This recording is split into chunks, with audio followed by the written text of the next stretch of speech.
Our God, we approach your throne of grace that we may receive your help in this time of need. You have laid on each of us a high and daunting calling to serve you and this world with humility and sincerity.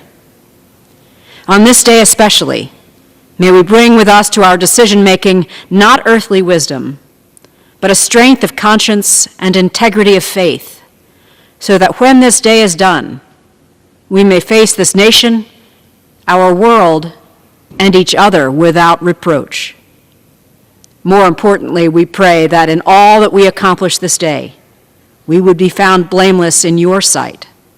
For it is only by your grace that we are where we are and who we are. May your grace toward us not be in vain, but may our efforts today bring faithful testimony to your grace at work within us. In the name of the one whose grace is our salvation, we pray. Amen. Amen. The chair has examined the journal of the last day's proceeding and announces to the House the approval thereof. Pursuant to Clause 1 of Rule 1, the journal stands approved. The Pledge of Allegiance will be led by the gentleman from New Jersey, Mr. Pallone.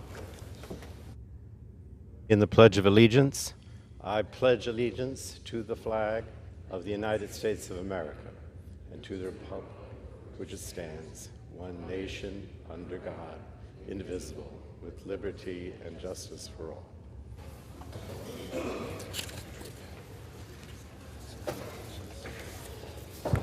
The chair lays before the House the following communications. The Honorable the Speaker, House of Representatives, sir, pursuant to the permission granted in Clause 2H of Rule 2 of the Rules of the U.S. House of Representatives, the clerk received the following message from the Secretary of the Senate on April 19, 2024 at 2 p.m. that the Senate passed Senate 2958, that the Senate agreed to relative to the death of the Honorable Joseph I. Lieberman, former United States Senator from the state of Connecticut, Senate Resolution 655, that the Senate passed without amendment H.R. 4389, signed sincerely, Kevin F. McCumber, Acting Clerk. The Honorable the Speaker, House of Representatives, sir, pursuant to the permission granted in Clause 2H of Rule 2 of the Rules of the U.S. House of Representatives, the clerk received the following message from the Secretary of the Senate on April 20th, 2024 at 12:54 a.m. that the Senate passed without amendment H.R. 7888, signed sincerely, Kevin F. McCumber, Acting Clerk. Pursuant to Clause 4 of Rule 1, the following enrolled bill was signed by the Speaker on Saturday, April 20th, 2024. H.R. 7888, a bill to reform the Foreign Intelligence Surveillance Act of 1978. For what purpose does the gentleman from Texas seek recognition? Mr. Speaker, I ask unanimous consent that all members have 5 legislative days to revise and extend their remarks and include extraneous material on H.R. 8038. Without objection. Pursuant to House Resolution 1160 and Rule 18,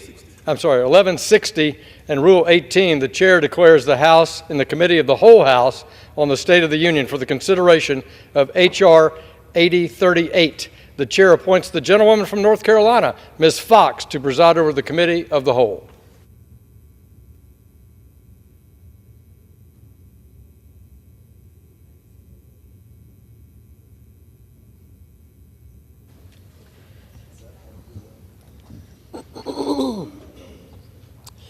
The House is in the Committee of the Whole House on the State of the Union for the consideration of H.R. 8038, which the clerk will report by title.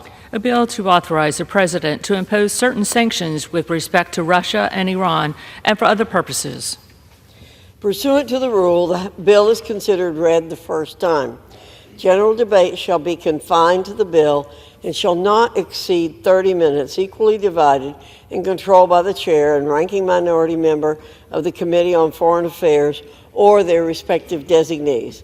The gentleman from Texas, Mr. McCall, and the gentleman from New York, Mr. Meeks, each will control 15 minutes. The chair recognizes the gentleman from Texas, Mr. McCall.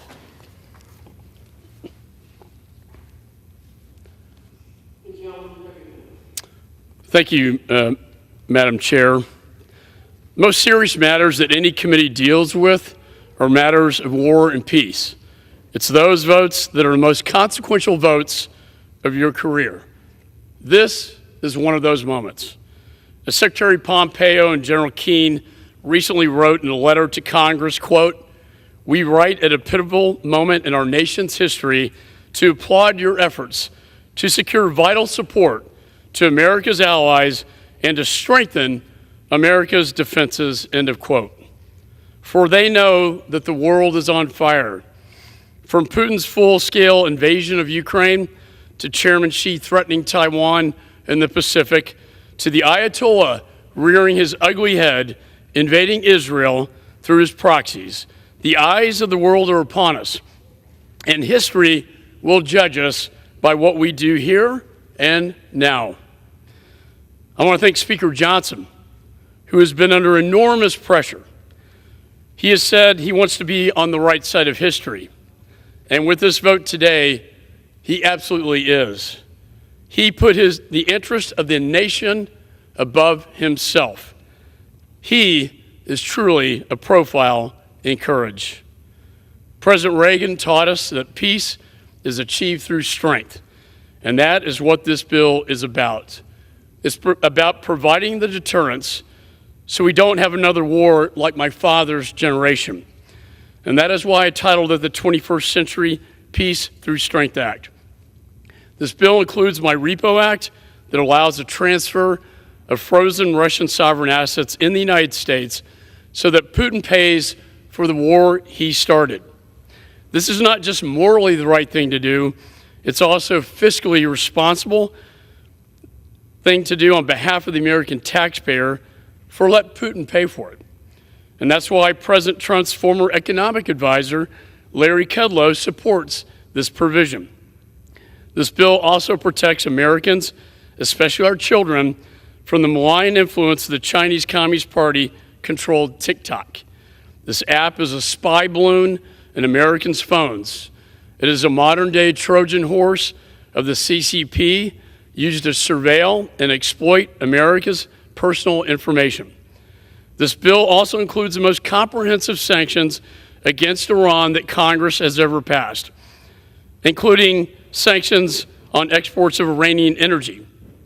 China has bought $80 billion worth of energy from Iran, money, Madam Chair, that Iran is using to fund terror operations like the ones that we saw last weekend. This bill also imposes sanctions on anyone involved in Iran's drone and missile program. Think about this, Madam Chair. Iran makes the drones and the missiles that are bought by Russia to kill Ukrainians. And as we saw last Saturday, Iran is also manufacturing these drones with Russia's support to kill Israelis. This must be stopped. As Reagan said, quote, "When it comes to keeping America strong, when it comes to keeping America great, when it comes to keeping America at peace, then none of us can afford to be simply a Democrat or a Republican. We must all stand united as Americans. And once again today, we need to speak with one voice as one nation, especially when addressing our adversaries. For Putin is watching us. Chairman Xi is watching us. And the Ayatollah is watching us. Now is the time to act. And I reserve the balance of my time. The gentleman reserved. The gentleman from New York is recognized for 15 minutes. Thank you, Madam Speaker. This is indeed a historic moment. And sometimes when you are living history, as we are today, you don't understand the significance of the actions, of the votes that we make on this House floor, of the effect that it will have down the road for children yet unborn. This is a historic moment. Yesterday, one of the rarest things that have ever happened on this floor took place. Generally, in this body, it takes the majority party to pass its rule, and the minority party never votes for it. But this moment is so big that House Democrats said, we're not playing politics with this. This is too important for our nation's security. This is too important for our ally security. This is too important for the free world's security. So we did something that we've never done before. We voted in a bipartisan way to pass the rule to get these bills on the floor. Quite naturally, I would have loved to have done this 2, 3, 4 months ago. But this is a historic moment. A historic moment. Ukraine is now on the brink.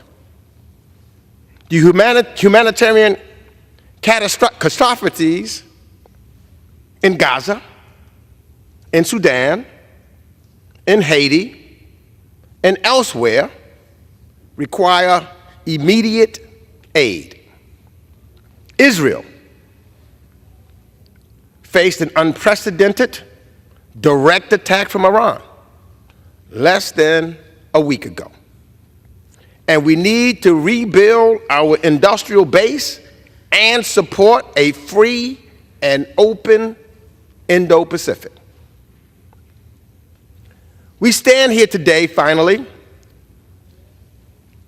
doing the people's work, doing, as I said just a few minutes ago, what we should have done months ago, supporting our friends, supporting our allies around the world, and quieting the doubts about whether America is a reliable partner or not, whether the United States will continue leading on the world stage or not. And I'm so proud of President Biden because he has displayed that leadership time and time again. Now,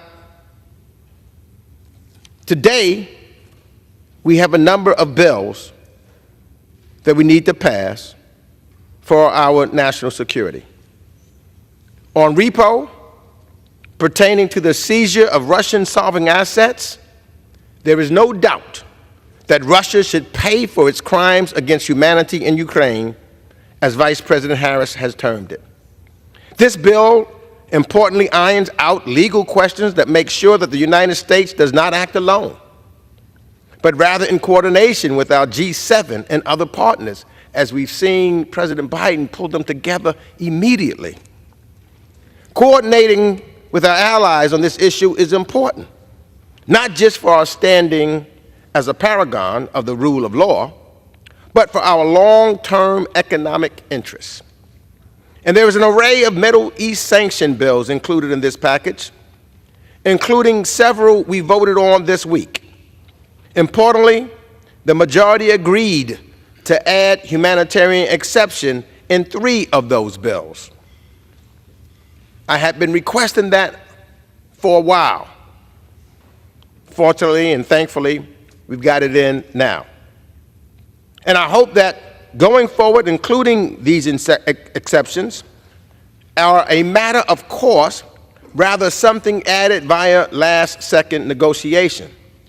But I do thank my friend Chairman McCall for the good faith negotiations on the Middle East section of this legislation. The Foreign Affairs Committee sanctions section is not perfect, but it does provide important humanitarian exceptions and waivers throughout the bill. And given the focus on the repo bill the last few days, so I'd like to highlight that a key authority in the bill is permissive. I do not think that a sanction should be the opening salvo of diplomacy. Many may have heard me talking about how I believe in diplomacy so strongly. But sanctions are an important instrument for of economic statecraft that can, on occasion, deter bad actors, curb human rights abuses, promote diplomatic outcomes. But I believe we lose our moral credibility if American sanctions are seen as causing the indiscriminate deprivation, and we lose our policy flexibility if we tie the executive branch's hands instead of giving it useful tools.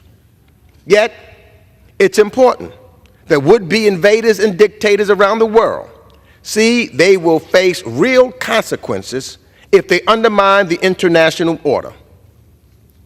This legislation also contains several bills in the financial services and energy and commerce lanes. Important changes were made to these bills. I had voted against H.R. 7521 on the floor out of concern that it would be a broad authorization that could be misused far beyond what we in Washington are currently debating, beyond just tic-tac. However, I think the bill took a step in the right direction with a more realistic time frame for a complex divestiture process. Let me say for the record that I believe this bill is about one company that additional authorities provided to the executive branch are to be interpreted narrowly. Let me also take a moment to speak to those who oppose this legislation and say we can't support Ukraine in its fight against Russia's invasion, because, to use their words, we are facing an invasion here at home. That's an absurd comparison. Vladimir Putin invaded Ukraine because he wanted to topple the democratically elected government of Ukraine and reconstitute the Soviet Union. He launched his unprovoked war of aggression with a willingness to kill millions of Ukrainians, not to mention his own forces. By contrast, people come to our border because of the tumult in their home countries or in search of a better life for themselves and their children. They do so because this is the greatest nation, the greatest country in the history of this planet. With all of our ills, with all of our faults, with all that we need to do, we come together. There is no question. The example that we show by the people and the citizens of this great country, it is the greatest nation on this planet. So, again today, once again, this House floor, where we are right now, we are proving that fact by proving that this is the greatest country in the world, proving that we are the leaders of the free world. And we're doing this by overcoming our partisan divides, by showing that we will work together and stand together, Democrats and Republicans, for the right thing and for our country. So we are passing a historic bill, a bill that our children and grandchildren and children will be reading and looking at in the years to come, that promotes not just U.S. national security, but the security of democracy and authoritarianism, over authoritarianism, law over lawlessness, prosperity over chaos or famine. My friends, the camera of history is rolling. And when they play it back, they will see we stood together. When they play it back, they will see that we stood for freedom, justice, and equality. And with that, Madam Speaker, I reserve the balance of my time. The gentleman from New York reserved. The gentleman from Texas is recognized. Madam Chair, I'm pleased to yield 1 minute to the gentleman from Arkansas, a member of the Foreign Affairs Committee, Mr. Hill. Gentleman from Arkansas has 1 minute. Madam Chair, once again, dear friends, into the breach. We stand in the breach again for freedom. We stand in this historic chamber with Washington on one side and Lafayette on the other. In 2 years, we'll celebrate the 250th anniversary of this country, this freedom, this democracy, which would not have happened without money from the Netherlands, money from France, guns from France, a navy from France. Allies stood at the side of the birth of this nation. The birth of freedom was born here. So today we come to this House floor to see that freedom is fought for here in this House.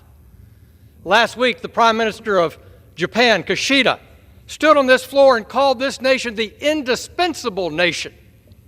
Not to do it alone, not to stand in the breach alone, but to lead. And today, the United States will once again step up and lead. Today, we will send the world the message. We stand with those who stand for freedom, and we hold to account those who are against freedom. This bill supports our allies. This bill condemns our rivals and our enemies. Vote for this bill. I yield back the balance of my time. And Madam Chair, I'd like to submit the balance of my record. The gentleman's time has expired. The gentleman from New York is recognized.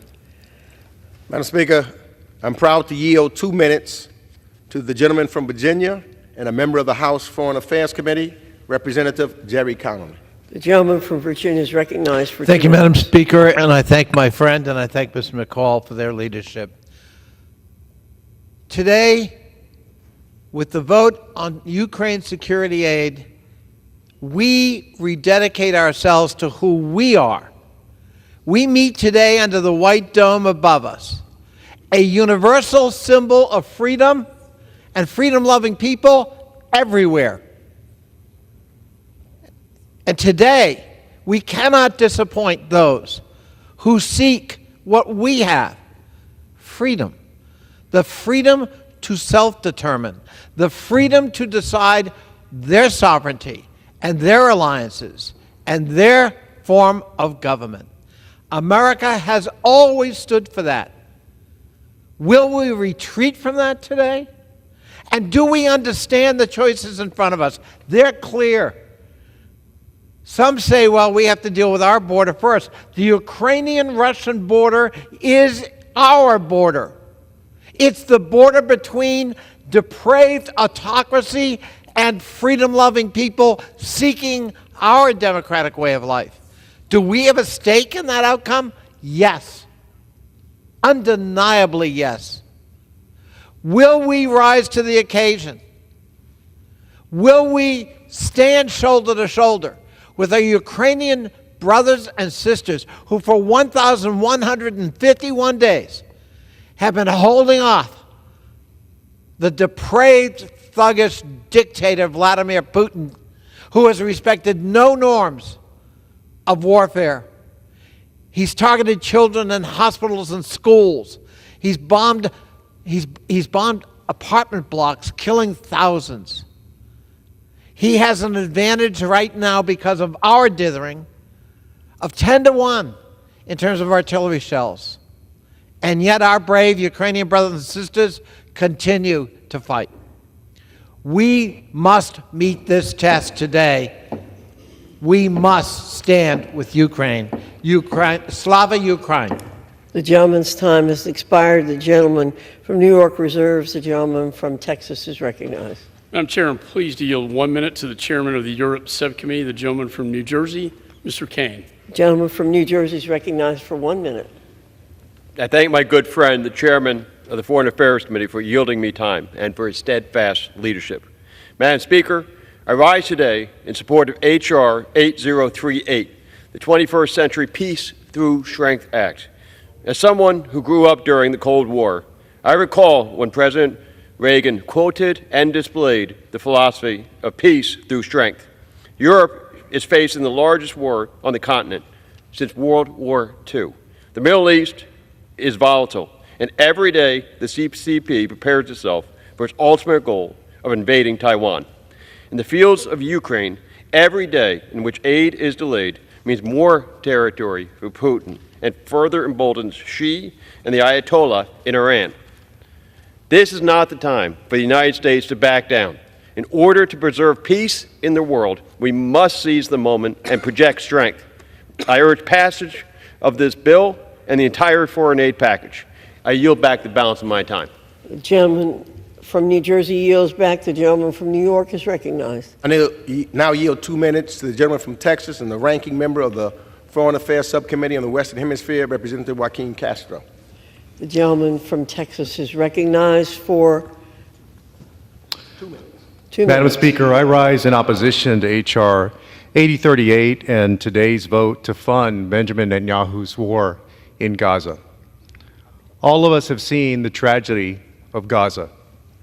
We have seen how Prime Minister Netanyahu's government has used American weapons to kill indiscriminately, to force famine. Over 25,000 women and children dead, tens of thousands of missiles and bombs levied on innocent civilians. We cannot escape what we see before us every day. That is the blessing of today's technology. TikTok, Instagram, Facebook, all of it. And when we see it, we have to decide what we're going to do about it. Are we going to participate in that carnage or not? I choose not to. Prime Minister Netanyahu has been reckless. His actions have not led to the release of the remaining hostages. He's ignored the pleas of the families of hostages. He's ignored the pleas of the President of the United States. He's ignored his own people. He's engaged in self-preservation. We should not be sending offensive weapons to Israel right now. And I hope that this body will not. With that, I yield back. The gentleman from Texas yields back. The gentleman from New York reserves. The gentleman from Texas is recognized. Madam Chair, I'm pleased to yield 1 minute to the gentleman from New York, a member of the Foreign Affairs Committee, Mr. Lawler. The gentleman from New York is recognized for 1 minute. Thank you, Mr. Chairman. Madam Chair, I rise in support of the 21st Century Peace Through Strength Act. This bill reverses the Biden administration's relaxed stance towards Iran and China and starts to hold these bad actors accountable. Two of my bills, the SHIP Act and the Iran-China Energy Sanctions Act, are included in this package. Both of these bills target the illicit oil trade between Iran and China. One of my bills imposes sanctions on foreign ports and refineries that process Iranian oil, many of which are located in China. My other bill imposes sanctions on Chinese financial institutions that process transactions involving Iranian oil, as well as anyone involved in Iran's missile and drone program. Iran is exporting millions of barrels of petroleum every day. 80% of these exports go to China. Iran has taken in over $88 billion from their illicit oil trade since President Biden took office, and they must not earn a cent more. To be clear, these illicit funds are used to fund Iran's regime of terror, including backing Hamas, Hezbollah, the Houthis, and other terrorist groups, as well as their direct assault on Israel last weekend. I yield an additional 15 seconds. Now is the time for America to lead, to support our allies, to combat our adversaries, and to continue our role as leader of the free world. And with that, I yield back. The gentleman's time has expired. The gentleman from New York. How much time do I have remaining? The gentleman from New York has 1.5 minutes remaining. I yield the gentleman 1 minute. The gentleman from New Jersey is recognized for 1 minute. Madam Speaker, I rise in strong support of H.R. 8038. National security experts are sounding the alarm, warning that our foreign adversaries are using every tool at their disposal, including apps like TikTok, to amass troves of sensitive data on all Americans. This bill takes decisive action to mitigate our foreign adversaries' ability to collect Americans' data and use it against us. First, it creates a framework intended to force divestment of TikTok from its Chinese Communist Party-controlled parent company, ByteDance. Second, this bill includes my bipartisan Protecting Americans' Data from Foreign Adversaries Act, and this bill prohibits data brokers from selling American sensitive personal information to China, Russia, North Korea, and Iran, as well as to entities controlled by those countries. I want to thank my partner in this effort, Chair Rogers, for her tireless work to advance these important provisions. And Madam Speaker, I strongly urge my colleagues to support this legislation, and I yield back. From New Jersey yields back. The gentleman from New York reserves. The gentleman from Texas is recognized. Madam Chair, I have no more further speakers. If the gentleman has none, I will reserve until the gentleman yields back. The gentleman from New York is recognized. I yield the remainder of my time to the gentleman from Illinois, the ranking member on the Select Committee on the Strategic Competition between the United States and China and the Chinese Communist Party, Representative Raja Krishnamurthy. The gentleman from Illinois is recognized for 30 seconds. Thank you, Madam Speaker. I rise in support of this bill, and specifically on the TikTok divestment bill. I want to say a special thank you to Greg Meeks, Mike McCall, Mike Gallagher, Frank Pallone, Kathy McMorris-Rogers, and Chair Cantwell in the Senate for working on this bill. First of all, this bill is not a ban. It's about a divestment. And it's not really about TikTok, it's about ByteDance, the company that owns TikTok and is indisputably controlled by the Chinese Communist Party. The CCP's secretary of the cell embedded in the company is the editor-in-chief of ByteDance, and that's why we're so concerned about the particular app. I just want to say, since the bill passed with 352 votes previously, we increased the divestment period, which is the least restrictive way to deal with the CCP threat, from 6 months to upwards of a year. I strongly urge support of this bill. The gentleman's time has expired. The time of the gentleman from New York has expired. The gentleman from Texas is recognized.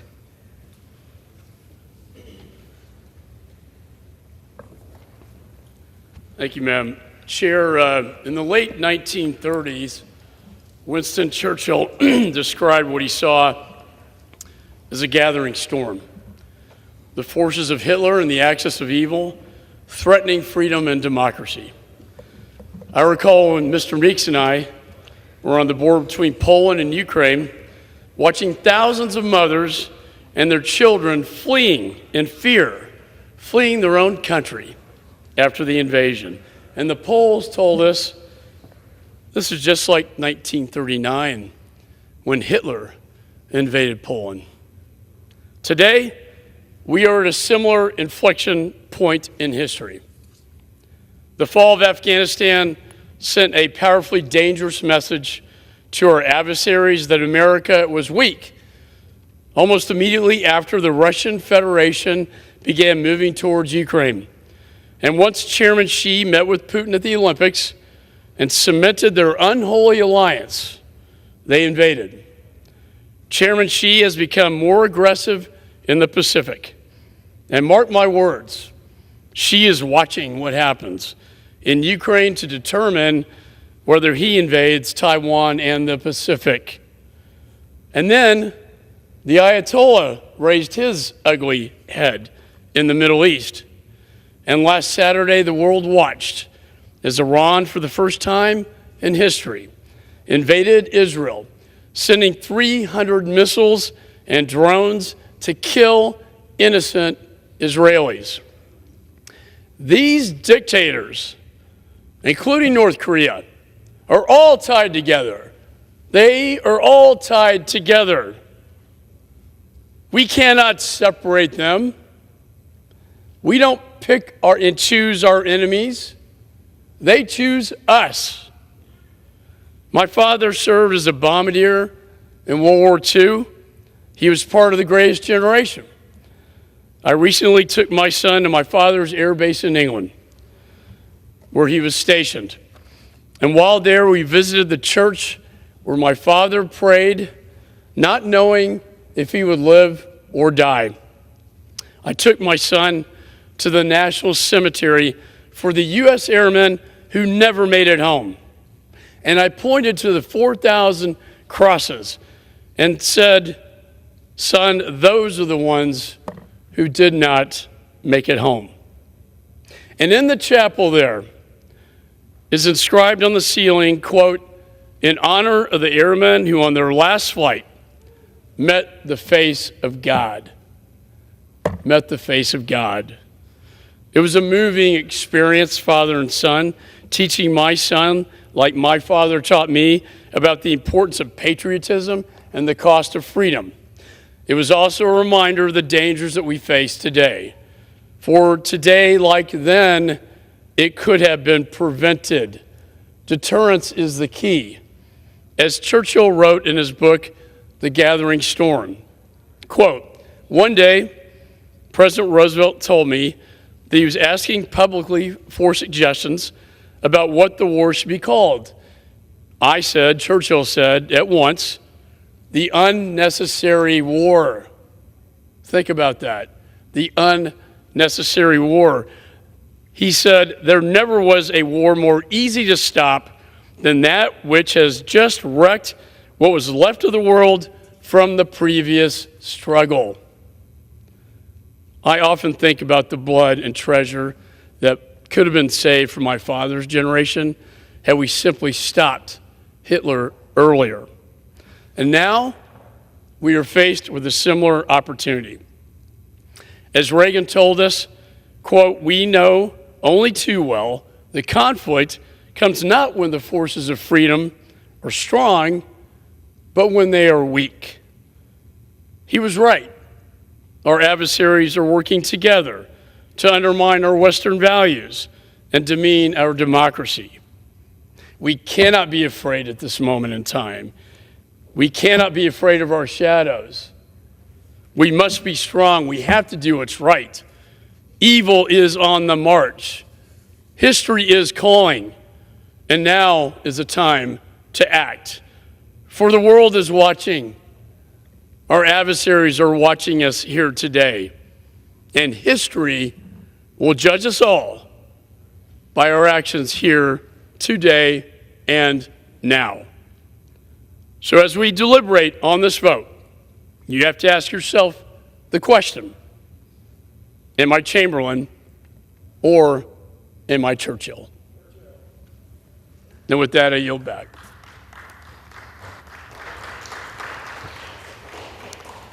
All time for general debate has expired. Pursuant to the rule, the bill shall be considered for amendment under the 5-minute rule. The amendment printed in Part D of the House Report 118-466 shall be considered as adopted. The bill as amended shall be considered as read. No further amendment to the bill as amended shall be in order except those printed in Part E of House Report 118-466. Each such further amendment may be offered only in the order printed in the report by the member designated in the report, shall be considered as read, shall be debatable for the time specified in the report, equally divided and controlled by the proponent and an opponent, shall not be subject to amendment, and shall not be subject to a demand for division of the question. It is now in order to consider Amendment Number 1, printed in Part E of House Report 118-466. For what purpose does the gentleman from Florida seek recognition? Madam Chair, I have an amendment at the desk. The clerk will designate the amendment. Amendment number 1, printed in Part E of House Report number 118-466, offered by Mr. Jimenez of Florida. Pursuant to House Resolution 1160, the gentleman from Florida, Mr. Jimenez, and a member opposed each will control 5 minutes. The chair recognizes the gentleman from Florida. Madam Chairman, I yield myself such time as I may consume. The gentleman is recognized. Thank you, Madam Chair. Be it through technology transfers or monetary investments, we must stop funding our own destruction through tacit support of the PLA's technological advancement.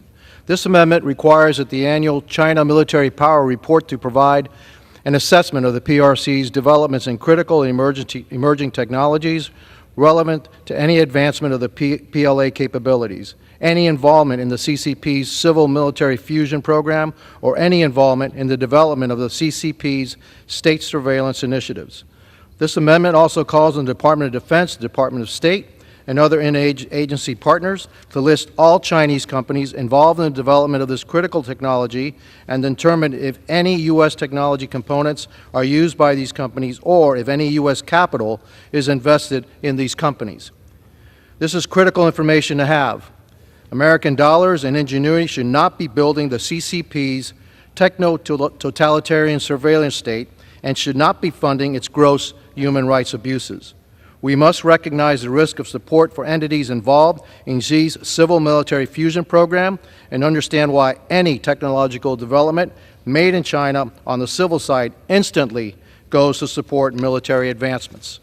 Right now, Americans, usually unwittingly, are funding the People's Liberation Army, paying for things like aircraft carriers, fighter jets, artillery shells, and facilitating a mass surveillance and oppression of the Chinese people.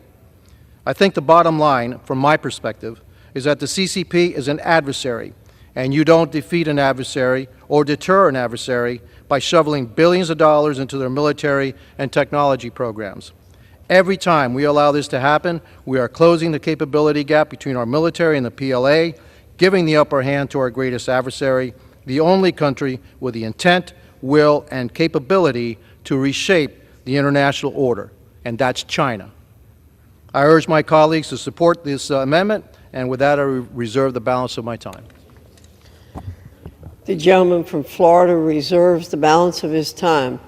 Does anyone wish to speak in opposition to the amendment? The gentleman from Florida is recognized. I would like now to yield 2 minutes to the gentleman from Illinois, the ranking member of the Select Committee on the CCP, Mr. The gentleman from Illinois is recognized for 2 minutes. Close enough, Carlos. Thank you. I rise in strong support of this amendment, which requires the China Military Power Report, which the Department of Defense puts out each year, to include a new section on the PRC's development of critical and emerging technologies. Through its military-civil fusion strategy, the CCP has effectively combined its civilian and military sectors, meaning that American investment into China often finds its way into the hands of the People's Liberation Army. We simply cannot allow this to happen. By tracking the PRC's development of critical technologies, as well as any American support for these efforts, this amendment will help prevent the power of American innovation and financing from fueling the continued growth of China's military power. I urge strong support and yield back. The gentleman from Illinois yields back. The gentleman from Florida is recognized. You have 1 minute remaining. Madam Chairman, I yield 30 seconds to the gentleman from Texas, the chairman of the Foreign Affairs Committee, Mr. McCall. I thank the gentleman for his amendment. I support this amendment. I believe it will greatly enhance the Department of Defense's China military report by increasing our understanding of critical and emerging technology sectors, which is the central feature of the great power competition that we have with China. And I thank the gentleman for bringing this amendment, and I yield back. The gentleman from Florida has 1 minute remaining. Thank you, Madam Chair. And in closing, the PRC is the only competitor with the intent, the will, and the capability to reshape the international order. We must stop fueling our own demise. With that, I urge support of this amendment, and I yield back the balance of my time. The gentleman yields back. The question is on the amendment offered by the gentleman from Florida. Those in favor say aye. Those opposed say no. In the opinion of the chair, the ayes have it. The amendment is agreed to. It is now in order to consider amendment number 2, printed in Part E of House Report 118-466. For what purpose does the gentleman from Iowa seek recognition? Madam Chair, I have an amendment at the desk. The clerk will designate the amendment. Amendment number 2, printed in Part E of House Report number 118-466, offered by Mr. Nunn of Iowa. Pursuant to House Resolution 1160, the gentleman from Iowa, Mr. Nunn, and a member opposed each will control 5 minutes. The chair recognizes the gentleman from Iowa. Thank you, Madam Chair. I yield myself as much time as I may consume. The gentleman is recognized. Iran is the largest sponsor of state terrorism. Their tactics of terror know no bounds, and they will stop at nothing to destroy our strongest allies in the Middle East. Indeed, a week ago today, we saw them unleash a barrage of weapons intended to kill thousands. Christians, Jews, Muslims. No discretion in between, but for a 99% repulse rate by Israel, America, and our allies, we stood firm. This isn't a kinetic world. As an Air Force officer, we have done this many times, but we must also combat terrorism at its source, its funding. As a counterintelligence officer, I know that the enemy must be fought on the battlefield, but behind the scenes, we must also commit to crippling them with their lack of ability to gain financial services that they then supply the funding for Hamas, Hezbollah, Houthi rebels, and the IRGC. My amendment will require the U.S. government to diligently review all of Iranian assets above $5 million to accurately understand where their funding is coming from, where it is going, and who is benefiting from it. Right now, Congress lacks critical information surrounding U.S. Treasury's non-enforcement of current sanctions that have allowed more than $80 billion in illicit oil sales alone to come into the country.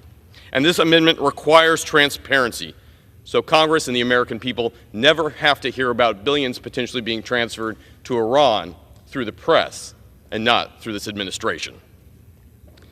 This amendment also gives Congress knowledge that we require to effectively ensure oversight and draft targeted legislation to ensure the Iranian regime doesn't have access to the funds necessary for it to finance terror. Finally, this amendment holds Iran accountable for their direct funding of terrorism, ensuring that Iran does not have access to the financial assets to enable their reign of terror throughout the Middle East and to those right here in the United States. I urge my colleagues to support this amendment. Congress must be aware of Treasury Department's relaxation and non-enforcement of current sanctions on Iran today, and this amendment should be implemented immediately. Thank you, Madam Chair, and I reserve the balance of my time.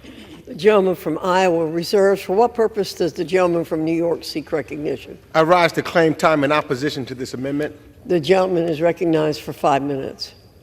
The Treasury Department opposes this amendment because they believe the reporting time is so short and the requirements are so onerous. They believe it's so onerous that they will have to pull people away from doing the important work on finding illicit actors that should be sanctioned and make them work on this report.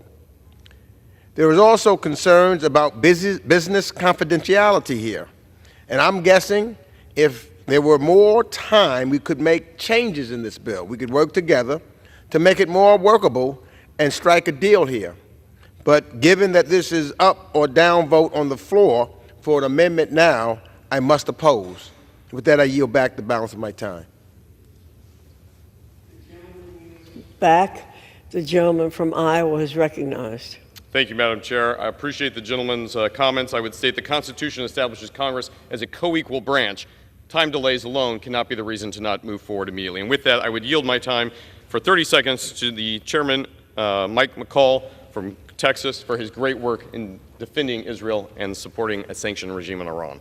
I thank the gentleman from Iowa for his... Gentleman from Texas is recognized. Thank you, Madam Chair. I thank the gentleman from Iowa for this amendment, and I support this amendment. It enhances congressional oversight, as you talked about under Article 1. We have a responsibility over restricted Iranian assets and accounts, including those in Qatar and Iraq. For too long, this administration has not been transparent with the Congress and the American people about sanctions and the like, and reporting that to Congress. So I think this is a good step forward, and I yield back. The gentleman from New York, the gentleman from Iowa is recognized. Thank you, Madam Chair. I yield 30 seconds to the gentleman from the great state of Arkansas, Mr. French Hill.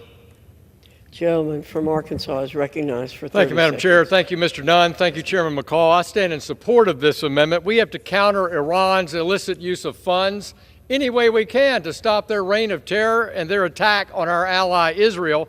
Key to that is stopping their evasion of sanctions. These funds go directly to attacking our friends and partners, and Iran uses new and creative ways to do that. This amendment from Congressman Nunn ensures that we're stopping funds at the source by instructing the Treasury to examine the source and benefactor of all Iranian assets over $5 million. I stand in support, and I stand in support of the underlying bill. I yield back. Back. The gentleman from Iowa is recognized. Thank you, Madam Chair. I recognize the gentleman from the great state of New York, Mike Lawler, for 30 seconds. The gentleman from New York is recognized. I rise in support of this amendment, and I'm proud to be a co-sponsor of Representative Nunn's legislation, the Revoke Iranian Funding Act, that this came out of.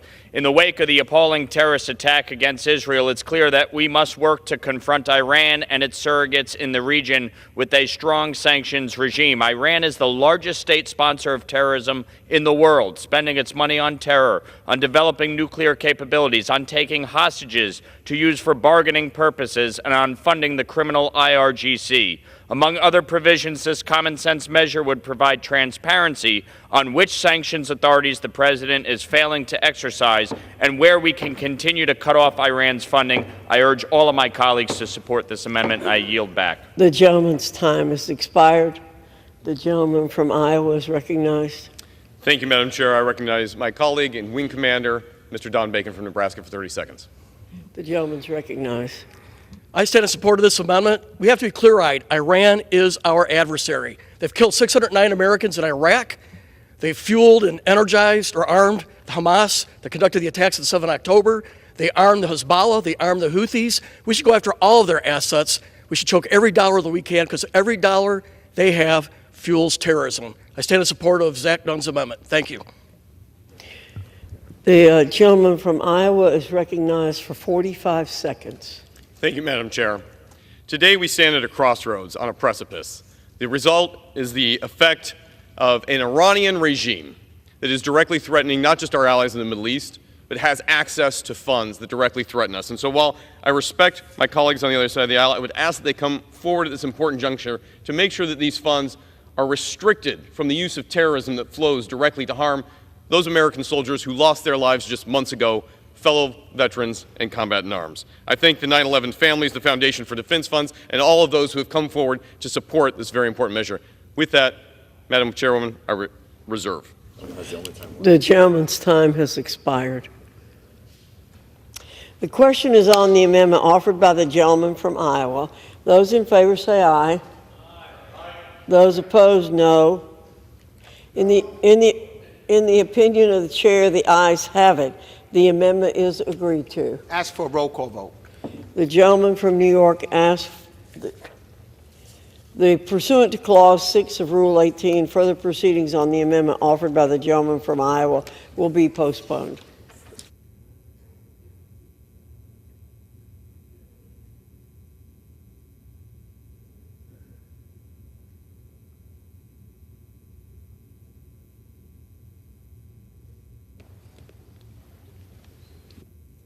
What purpose does the gentleman from Texas seek recognition? Mr. Chair, I move that the committee do now rise.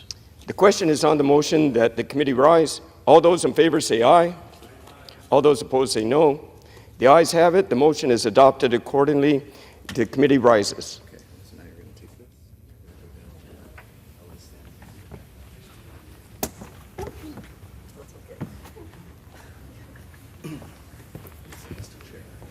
Mr. Chair. Madam Speaker, the Committee of the Whole on the State of the Union, having had under consideration H.R. 8038, directs me to report that it has come to no resolution thereon. The chair of the Committee of the Whole House on the State of the Union reports that the committee has had under consideration H.R. 8038 and has come to no resolution thereon.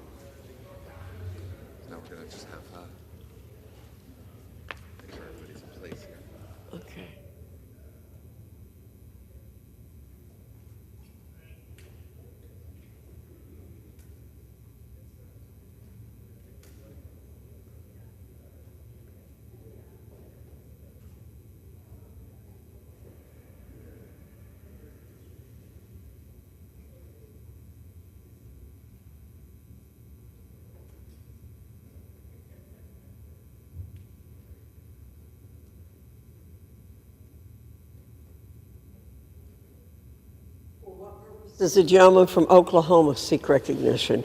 Madam Speaker, pursuant to House Resolution 1160, I call up Bill H.R. 8036, the Indo-Pacific Security Supplemental Appropriations Act of 2024, and ask for its immediate consideration in the House. The clerk will report the title of the bill. H.R. 8036, a bill making emergency supplemental appropriations for assistance for the Indo-Pacific region and for related expenses for the fiscal year ending September 30th, 2024, and for other purposes. Pursuant to House Resolution 1160, the bill is considered read. The bill shall be debatable for 30 minutes, equally divided and controlled by the chair and ranking minority member of the Committee on Appropriations or their respective designees.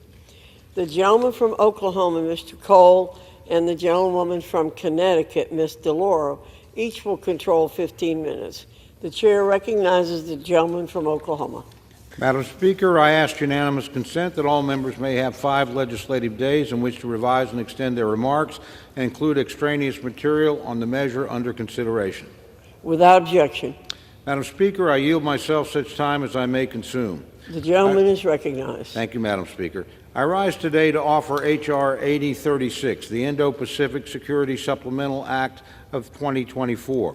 The bill provides $8.12 billion in emergency supplemental appropriations to continue efforts to counter Communist China and ensure a strong deterrence in the region.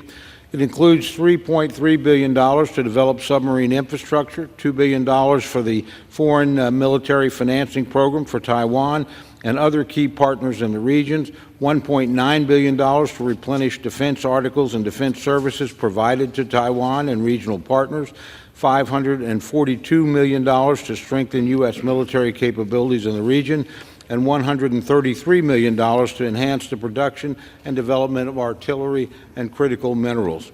Today's bill should not be viewed in isolation. It's part of a series of 3 security supplemental bills and a related national security measure, all of which are being considered as part of a comprehensive security funding package. This measure and the other 2 supplemental bills will provide needed military assistance to Israel and Ukraine during their time of crisis.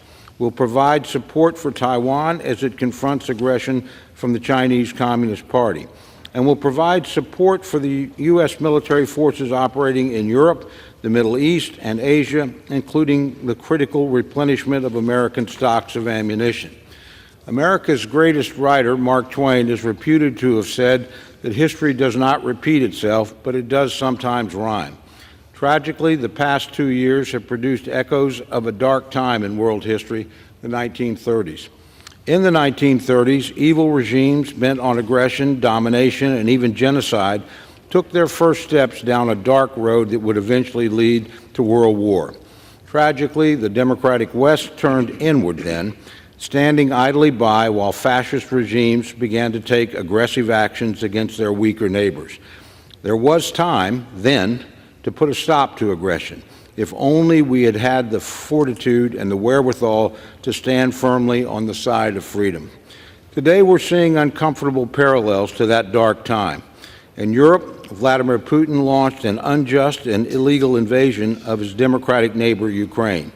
In Asia and the Pacific, the Chinese Communist Party encroaches on its neighbors and openly threatens the continued self-determination of Taiwan, a nation which continues to show the world what a free and democratic China could look like. And in the Middle East, Israel faces attacks on multiple fronts, beginning with the horrible terror attack launched by Hamas on October 7th, and continuing with an unprecedented direct aerial assault launched by the Iranian regime over the weekend. These events do not take place in a vacuum, Madam Speaker. They take place in regions around the world critical to American national security. They threaten our friends and partners around the globe and threaten the continued safety of democracy.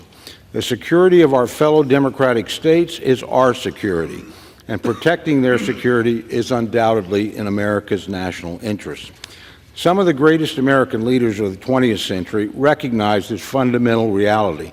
I think of Franklin Roosevelt calling on America to become the great arsenal of democracy to defeat Nazi Germany.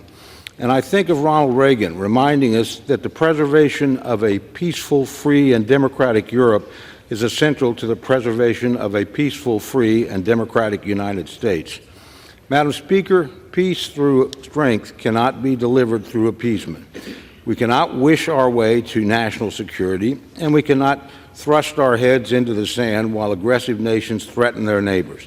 Today's measure is not only about safeguarding the ideals of democracy and peace, but it's also central to our own national security. The actions we take today will be seen and heard around the world. Vladimir Putin is watching. Xi Jinping is watching. The Iranian mullahs are watching. What will we show them? Will we show them that our commitment to security does not stop at the water's edge? Will we show them that we know that the security of our friends and our partners around the globe is our security? Or will we fail to take action, and in doing so, give these powers the same gift we gave to the fascist powers in the 1930s? I know which I would choose. I know what I would show our adversaries, these tyrants and dictators, that just as in Ronald Reagan's time, the United States stands committed to the common defense, that our commitment to our friends and partners stands both now and into the future. I urge all members to support the bill, and I reserve the balance of my time. The gentleman from Oklahoma reserves. The gentlewoman from Connecticut is recognized.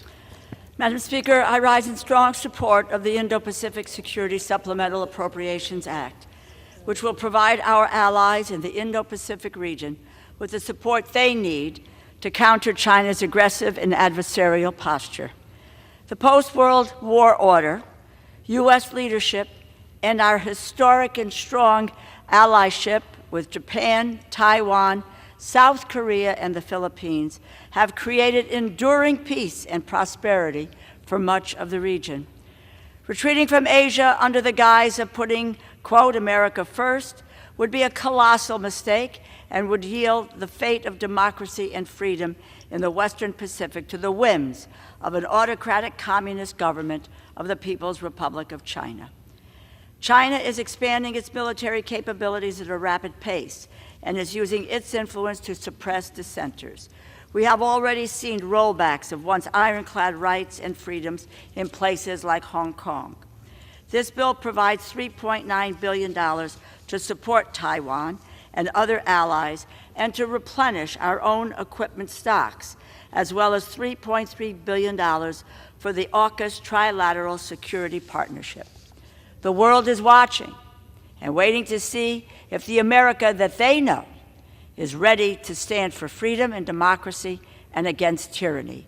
It is up to us to show them that America, their trusted ally, is right here and that we have their back.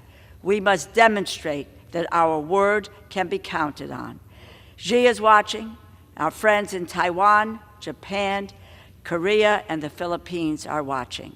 I reserve the balance of my time. Gentlewoman from Connecticut reserves.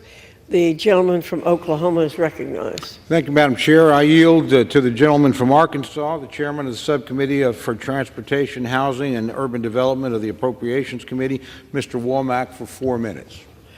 The gentleman from Arkansas is recognized for 4 minutes. Madam Speaker, preserving the safety, security, and prosperity of our nation is arguably our most important duty. There's a new axis of evil on the rise around the world, and just like the terrible original, this group is bound together by their desire to subjugate their people and destroy freedom and democracy all around the world. They want to end American leadership and prosperity. The second half of the 20th century was the most prosperous in our nation, and that prosperity was underpinned by relative peace. Increasing our strength and the strength of our allies is the only avenue to peace, and this package does just that. I want to thank Speaker Mike Johnson for his courage and his leadership, and my good friends Chairman Cole, Chairman Calvert, and Chairman Diaz-Balart for putting this package together and putting it on the floor. Madam Speaker, I was in the Army National Guard for over 30 years, and a significant part of that time was spent training to fight and win against the Red Army in the Fulda Gap. Well, there's a new Red Army today, and they're inching closer to Central Europe. But this time we have a democratic country in Eastern Europe in their way. All they need are weapons and training. And that's among the bills in the package that we provide today that this body will vote on. Without this package, Putin will continue his march of death and destruction. Without this package, our own Army will have to cancel combat training center rotations, the training events that keep our forces the greatest in the free world. And during those 30 years, I was deployed with my battalion to the Sinai in Egypt, and standing on the Egyptian side of the Rafah crossing, I saw firsthand the death and destruction of Hamas. I also saw our greatest ally in the region, Israel, defending itself. This package today provides Israel the tools it needs to destroy terrorists, killing and capturing and raping its citizens. Our friends need our help. And without this package, our Navy will be without critical air defense munitions required to protect our sailors. These air defense assets enable the control of our seas. Another dictator is marshaling his resources and planning to upend the free and open Indo-Pacific region that has contributed so much to American prosperity. This package makes important investments in our defense capabilities to deter this aggression. Without it, we will produce fewer submarines, we will produce fewer anti-ship missiles, and underfund the requirements of our commanders in the region. And Madam Speaker, our Kansans are at the forefront of producing the critical munitions, from Tomahawk missiles to Standard missiles to Naval Strike missiles, all funded in this package. Yes, Arkansas, like many other states, is the forge of the arsenal of democracy. So today's vote seems pretty simple to me. We're choosing between strength and weakness, between freedom and repression, and between prosperity and decline. So I ask my fellow members to look past the end of your nose, understand the context and gravity of the situation we face and that our partners and allies face, and support this package today. And with that, Madam Speaker, I yield back the balance of my time. The gentleman from Arkansas yields back. The gentleman from Oklahoma reserves. The gentlewoman from Connecticut is recognized. Madam Speaker, I yield 1 minute to the gentleman from Illinois, the ranking member of the Select Committee on the Strategic Competition between the United States and the CCP, Mr. Krishnamurthy. The gentleman from Illinois is recognized. Thank you, Ranking Member. I rise in strong support of H.R. 8036. A recent survey showed that a majority of Americans believe there's a 50-50 chance or greater of war between the United States and China. It's one of their greatest fears. That same survey showed that 80% of Americans want us to do everything in our power to prevent war with China. This particular bill, H.R. 8036, is critical in preventing war with China by increasing deterrence against their aggression, through foreign military financing of our partners, through upgrading the industrial submarine base, and by replenishing our defense stocks. I strongly urge support of H.R. 8036. We cannot wane in the defense of democracy. The gentleman from Illinois yields back. The gentleman from Connecticut reserves. The gentleman from Oklahoma is recognized. Madam Speaker, I yield 2.5 minutes to my good friend, the distinguished gentlewoman from California, Ms. Kim. The gentlewoman from California is recognized for 2.5 minutes. Thank you, Chairman, for yielding. President Ronald Reagan said, "We cannot play innocence abroad in a world that is not innocent, nor can we be passive when freedom is under siege." The free world is under attack as Vladimir Putin, Xi Jinping, the Ayatollahs, and Kim Jong-un are teaming up to destroy any glimpse of freedom and democracy in their path. Deterrence is not divisible, and history has shown that when the free world wavers, adversaries see a green light. Taiwan Foreign Minister Joseph Wu said recently that the United States failing to support Ukraine would embolden Xi Jinping and support Beijing's propaganda that the United States is not a reliable partner. We want our allies and partners to turn to the United States, not to the Chinese Communist Party, who wants to replace the American dream with its authoritarian vision in a quest to become the world's superpower, top economic and military power by 2027. If Xi Jinping is successful in his ambitions to take Taiwan, it will directly hurt our economy, our national security, and our leadership globally. And we know he won't stop there. That's why we need to give Taiwan the weapons that it has paid for to defend itself and support other partners in the region.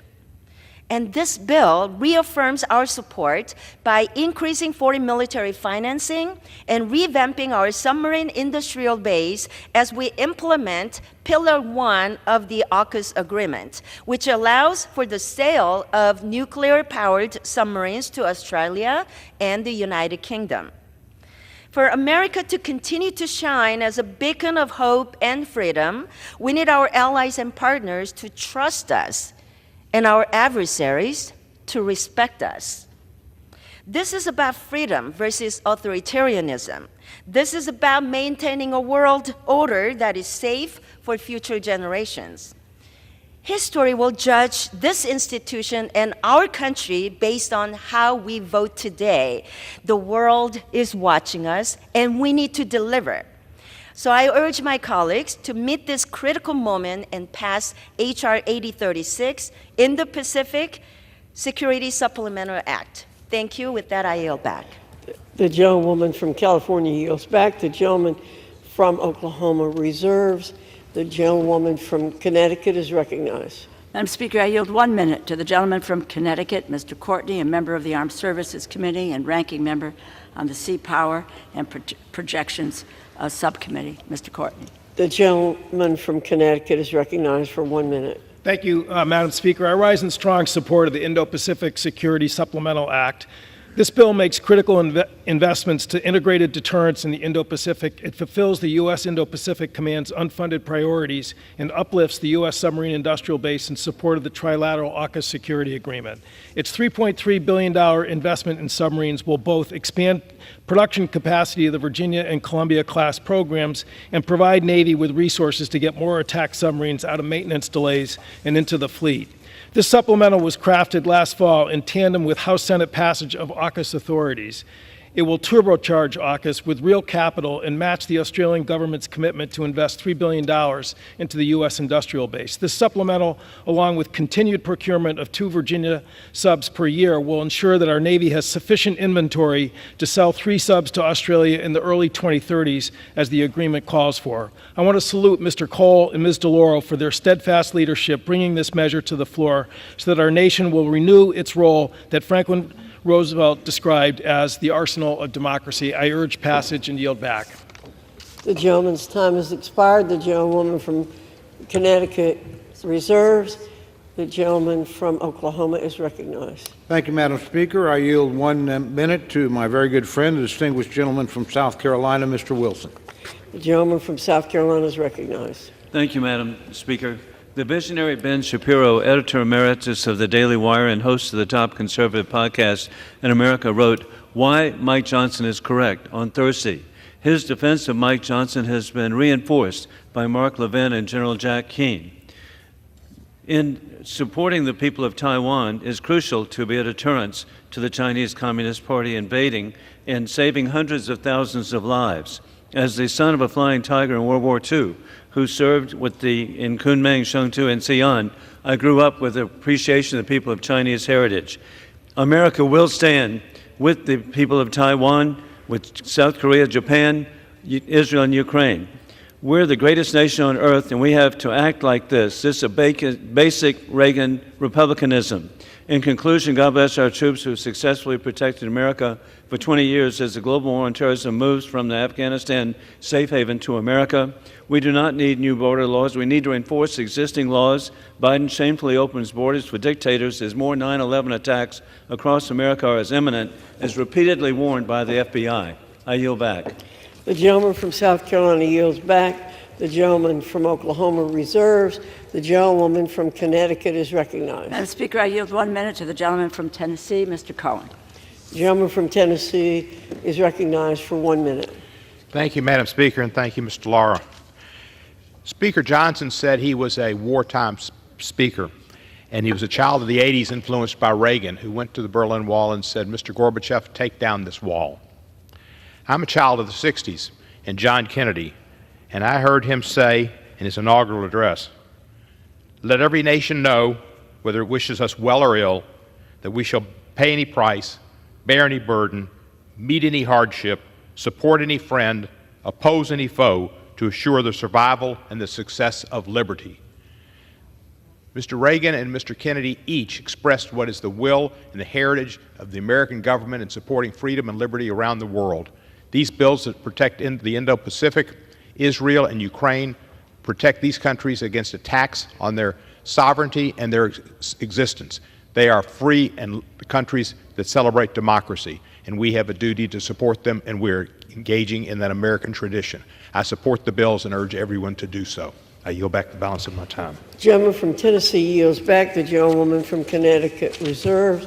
The gentleman from Oklahoma is recognized. Thank you, Madam Chair. I yield 1 minute to my very good friend, distinguished gentleman from Colorado, Mr. Lamborn.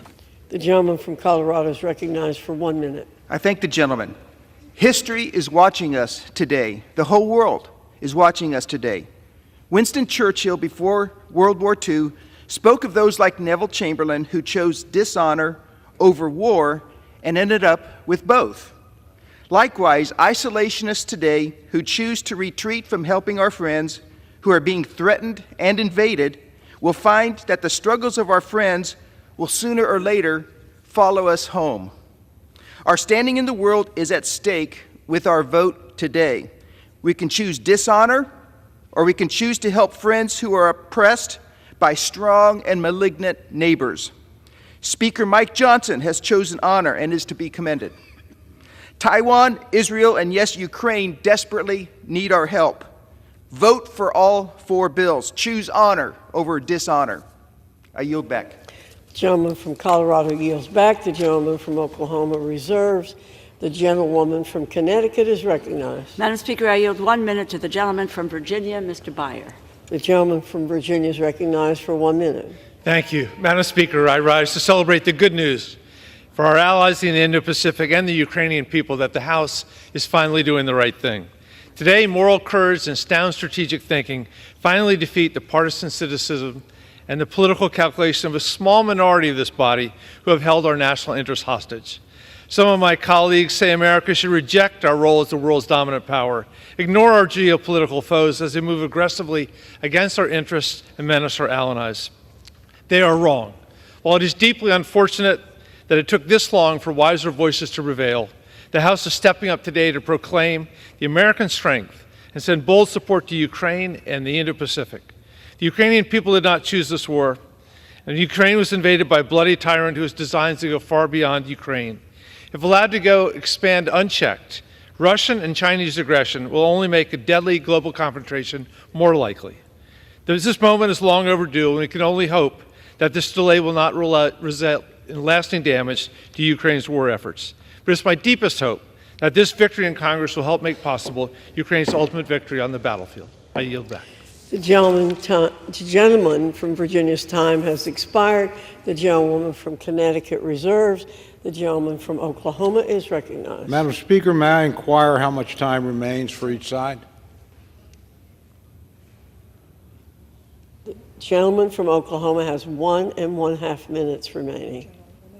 Madam Speaker, I advise my friend I'm prepared to close whenever she is. In the meantime, I'll simply reserve. The gentleman from Oklahoma reserves. The gentlewoman from Connecticut. The gentlewoman has 9 minutes remaining. I yield 1 minute to the gentleman from Indiana, Mr. Mervant. The gentleman from Indiana is recognized for 1 minute. I thank the ranking member for the time and applaud the dedicated work of her and all the leaders and staff of the House Appropriations Committee on both sides of the aisle for their commitment to advancing this legislation. I am proud to support this legislative package that is of paramount importance to the strength of our nation, to the American worker, and for our role as a world leader that is working to defend democracy. This is an incredibly serious moment for our nation and the world, and I appreciate that these measures rise to the occasion to provide necessary resources for those in need, including funds for Ukraine's military, for our ally Israel, and $9 billion in humanitarian assistance for the people of Gaza. I encourage my colleagues to support these measures and ensure they are signed into law. Thank you, and I yield back my time. The gentleman from Indiana yields back. The gentlewoman from Connecticut is recognized. The pardon me, the gentlewoman from Connecticut reserves. The gentleman from Oklahoma is recognized. Madam Speaker, I reserve. The gentleman reserves. The gentlewoman from Connecticut is recognized. Madam Speaker, I yield 1 minute to the gentlewoman from California, Ms. Kamlager-Dove. The gentlewoman from California is recognized. Madam Speaker, I rise in support of the Indo-Pacific Defense Supplemental and all of the foreign aid bills we are voting on today. I recently returned from a State Department-led trip to Japan where we discussed the security challenges the region is facing from the PRC. Our partners in the Indo-Pacific are dealing with the daily threat of aggression from China. China is quite literally seeking to gobble up other countries, including the vibrant sovereign democracy of Taiwan. And China is working to gain leverage over countries through cheap infrastructure deals and digital authoritarianism. The Indo-Pacific region has been calling on the United States to be reliable, present, and engaged. Just last week, the Japanese Prime Minister came to Congress to tell us that Japan and the region need the United States and that our partners will be by our side. All we need to do is show up. With this bill, the United States is saying, we need you too, we will not cede our leadership, and we are here for good. Thank you, Madam Speaker. I yield back. The gentlewoman from California yields back. The gentleman from Oklahoma continues to reserve. The gentlewoman from Connecticut is recognized. Let me tell my colleague, Chairman Cole, that we have one more speaker who's on his way, but let me just take this opportunity. I just would like to say a thank you at this juncture to the former chair of the Appropriations Committee, our colleague Kay Granger. It has really been my honor to serve with Congresswoman Granger, and she has been a pioneer in so many ways. I've said it to many folks, especially I say to the women who serve in this House. No one hands you anything here. You earn it. Kay Granger has earned every bit of the accolades, the titles that she has received because she earned it, she deserves it, and is an outstanding member of this body. I would also like to say to you, Chairman Cole, it's an honor to serve with you, and I think it really is impressive that in this second week leading the committee, we are passing a long overdue supplemental to aid our allies. To your credit, I thank you very, very much. The gentlewoman from Connecticut reserves. The gentleman from Oklahoma reserves. The gentlewoman from Connecticut is recognized. I yield 3 minutes to the gentlewoman from Massachusetts, the distinguished Democratic whip and former member of the Appropriations Committee, Mrs. Clark. 3. The gentlewoman from Massachusetts is recognized for 2 minutes. 3 minutes. I thank the gentlelady for yielding. John Gardner said, "History never looks like history when you are living through it." But there is no doubt that today's votes in the House of Representatives will reverberate through history, will be felt for generations to come. We have learned that when figures like Vladimir Putin emerge, we will not find peace through appeasement. As caretakers of the world's most powerful republic, we cannot look away when the world looks to us to lead the defense of democracy. We cannot look away because tyranny is not just emanating from Moscow. The same extremism that has fueled the Russian attack on the Ukrainian people has found countenance here in the People's House. In voting yes today, we can rebuke all those who choose to side with the enemies of freedom. As we combat tyrants, we can also not turn away from the innocent victims of war and famine. The suffering people of Gaza, Sudan, Haiti, Chad, and Armenia. The humanitarian aid in this package is vital to relieving their pain, saving their lives, and securing their children's future. As we witness so much destruction and starvation, as we attempt to comprehend the intertwined horrors of the October 7th attack on Israel and the devastating toll on innocent civilians in Gaza, I cannot see a path to peace that does not provide security and sovereignty to both Israelis and Palestinians, a peace rooted in justice and our common humanity. It is our hope that the votes we take today are a start. But we are not simply living through history, we are shaping it.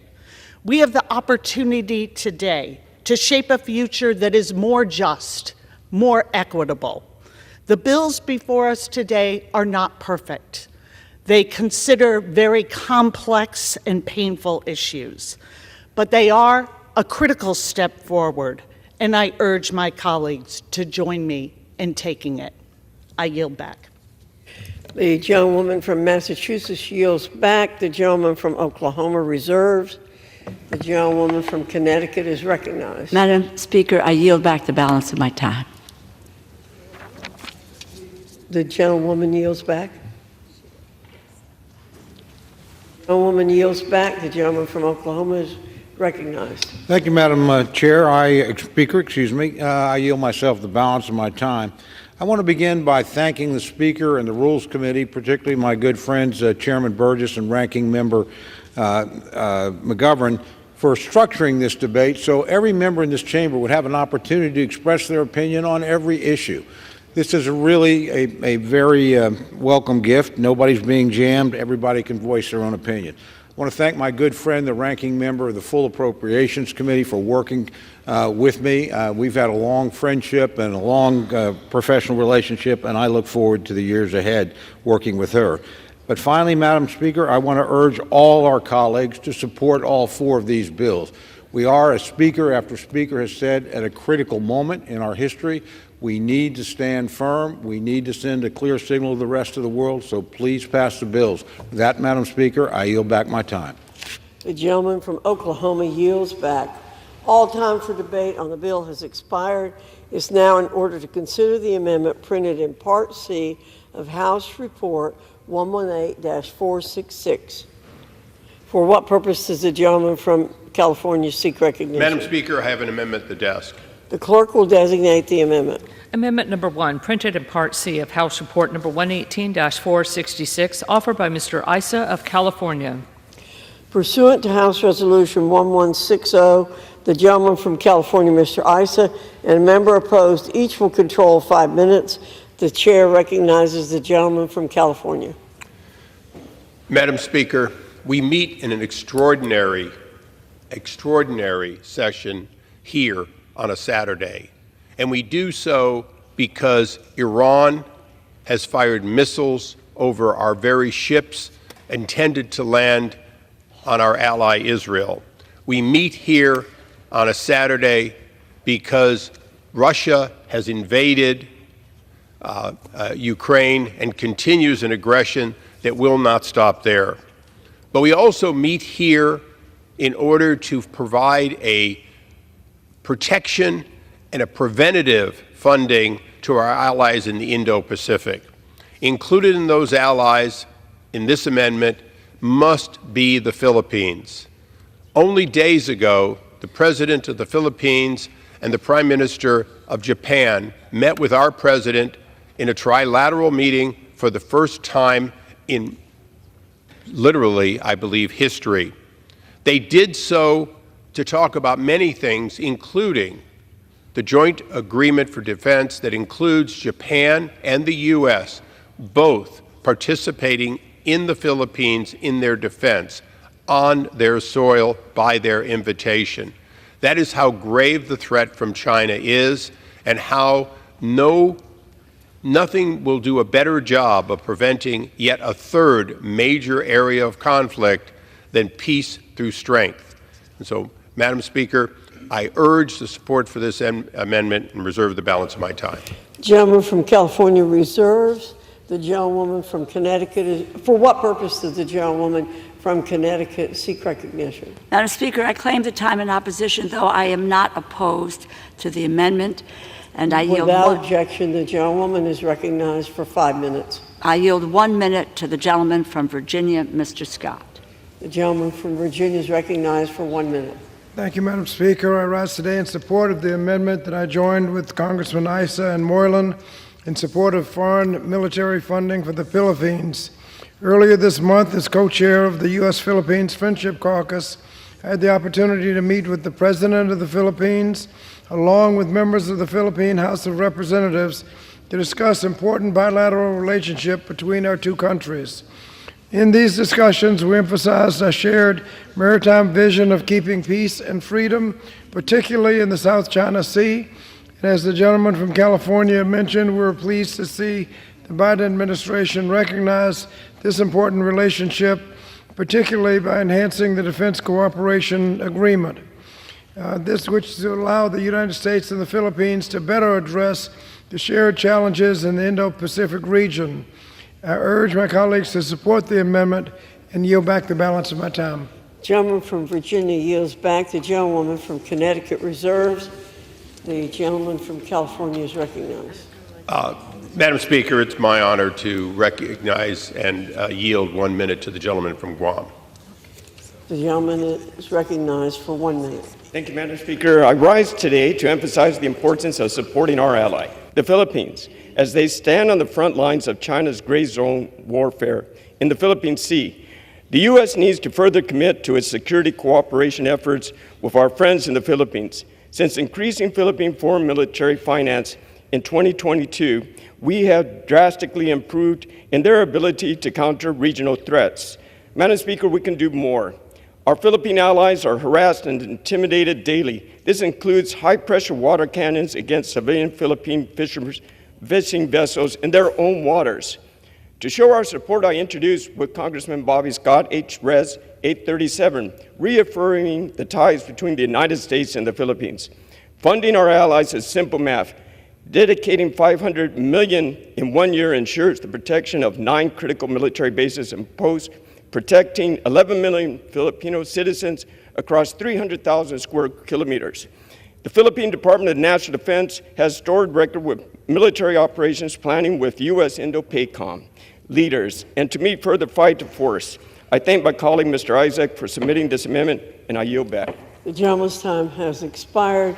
The gentleman from California reserves. The gentlewoman from Connecticut is recognized. Madam Speaker, I yield back the balance of my time. The gentlewoman yields. The gentleman from California is recognized. Madam Speaker, how much time do I have remaining? The gentleman has 2.5 minutes remaining. Madam Speaker, I yield the remaining time to myself. The gentleman is recognized. Thank you. I want to remind this body of something that I think is important today. When I entered this body some 20 plus years ago, another congressman, then Bob Filner, and myself founded the Philippine Friendship Caucus. And we did so because there were many promises made all the way back in World War II that had been reneged on through what was known as the Rescission Act. Through education, the Congress wisely restored to those scouts, those individuals who fought and died next to us or often were tortured at when captured, while defending us and warning us from the Philippines when it was occupied. The Philippines has been our possession, our colony, our ally throughout history. But more importantly, the Philippine people have reached out to us time and time again to be our friends. President Marcos came here personally to double down, triple down on that relationship as a friend of the U.S., a democracy, and in fact, ready to defend the region with its partners for freedom in the Indo-Pacific. So, Madam Speaker, I ask you, please, this is an amendment more important perhaps than any other to prevent war, and I yield back the balance of my time. Pursuant to the rule The previous question is ordered on the bill and on the amendment by the gentleman from California, Mr. Issa. The question is on the amendment by the gentleman from California. Those in favor say aye. Aye. Those opposed, no. The ayes have it. The amendment is agreed to.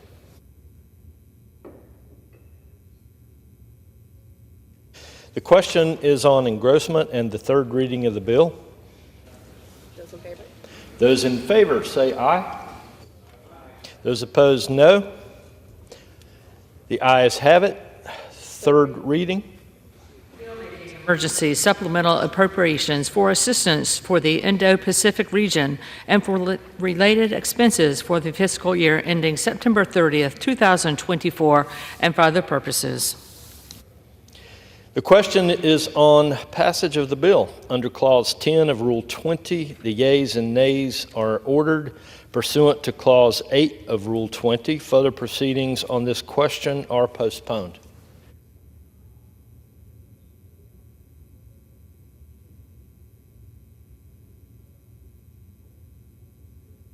For what purpose does the gentleman from Oklahoma? Mr. Speaker, I would request the yeas and nays. The yeas and nays have been ordered pursuant to Clause 10 of Rule 20. Thank you. Gentlemen have a general leave request.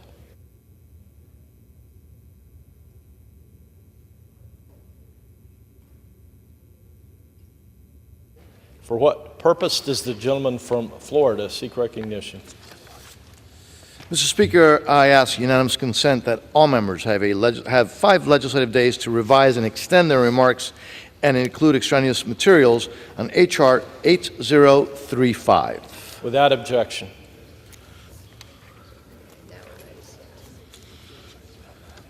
Pursuant to House Resolution 1160 and Rule 18, the Chair declares the House in Committee of the Whole House on the State of the Union for the consideration of H.R. 8035.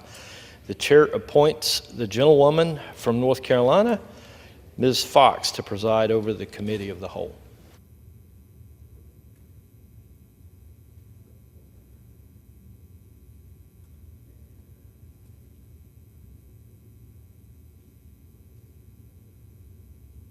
Is in the Committee of the Whole House on the State of the Union for the consideration H.R. 8035, which the clerk will report by title. A bill making emergency supplemental appropriations to respond to the situation in Ukraine and for related expenses for the fiscal year ending September 30th, 2024, and for other purposes. Pursuant to the rule, the bill is considered read the first time. General debate shall be confined to the bill and shall not exceed 30 minutes, equally divided and controlled by the chair and ranking minority member of the Committee on Appropriations or their respective designees. The gentleman from Oklahoma, Mr. Cole, and the gentlewoman from Connecticut, Ms. DeLauro, each will control 50. The gentleman from Florida, Mr. Diaz-Balart, and the gentlewoman from Connecticut, Ms. DeLauro, each will control 15 minutes. The chair recognizes the gentleman from Florida, Ms. Diaz-Balart. Thank you very much, Madam Chairwoman. I yield myself as much time as I may consume. The gentleman is recognized. Madam Chairwoman, I rise in support of H.R. 8035, the Ukraine Security Supplemental Appropriations Act, as well as the other 2 national security supplemental bills and the 4th bill that is full of strong conservative policy priorities. As we stand here today, a strategic military troika of evil sits over the horizon, marching towards the destruction of the values that we and our democratic allies hold so dear. We can either turn our heads away and hope to appease this great evil, or we can stand with our allies and confront this nefarious scourge. History has taught us that appeasement does not work. And it was attempted not that long ago through the failed Obama-Clinton reset with the communist KGB thug Putin. That administration believed that Putin could be satiated with Georgia, and Crimea. They were wrong. And today, Putin's appetite has only grown. Now he wants all of Ukraine. Tomorrow, Moldova, the Baltics, Poland. Madam Chair, history repeats itself. I'm reminded that in 1947, Congress provided military and economic support for Greece and Turkey, keeping them out of the hands of the Soviet Union. And today, this Congress has the chance to do the same by supporting these bills that confront the Troika and fully fund our security commitments to support Israel, Taiwan, and Ukraine, which are confronting existential challenges to their very existence. The only way to stand up to Putin and others like him, in the words of Ronald Reagan, is peace through strength. That is what every member voting yes on these bills is standing for today. This bill supports that principle, 2/3 of which will be spent here at home through investments in the U.S. defense industrial base to replenish our military equipment. The supplemental also provides critical security assistance to help ensure that Ukraine has the training and weapons it needs to stop Putin, such as traditional artillery rounds and air defense systems. Please take note of this. This bill requires a clear strategy from the administration that defines and prioritizes U.S. national security interests in Ukraine. It also includes unprecedented oversight and accountability requirements, including robust funding for our Inspector General and end-use monitoring of U.S. defense transfers. Also, economic assistance to Ukraine is subject to extensive burden sharing and transparency requirements, including the unprecedented cost matching by our European and other allies.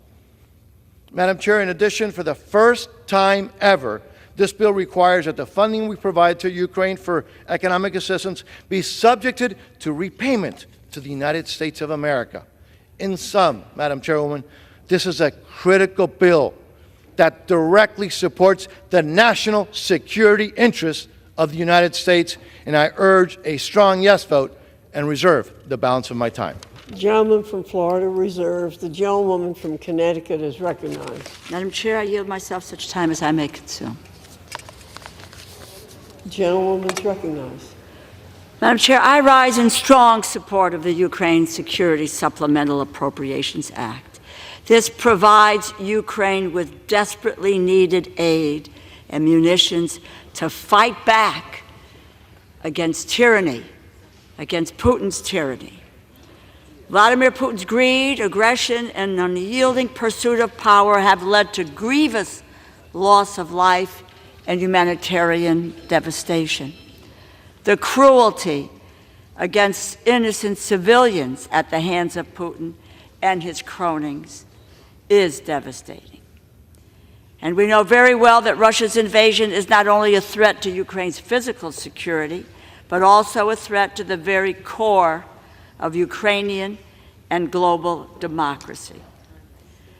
Putin is betting that he cannot last the will and the determination of Ukraine, the United States, and other Western allies. Some in this body seem inclined to prove him right. We must prove him definitively wrong. It is completely misguided. It's an affront to our nation's history and our heritage to suggest that we would be putting America first by retreating from the world stage.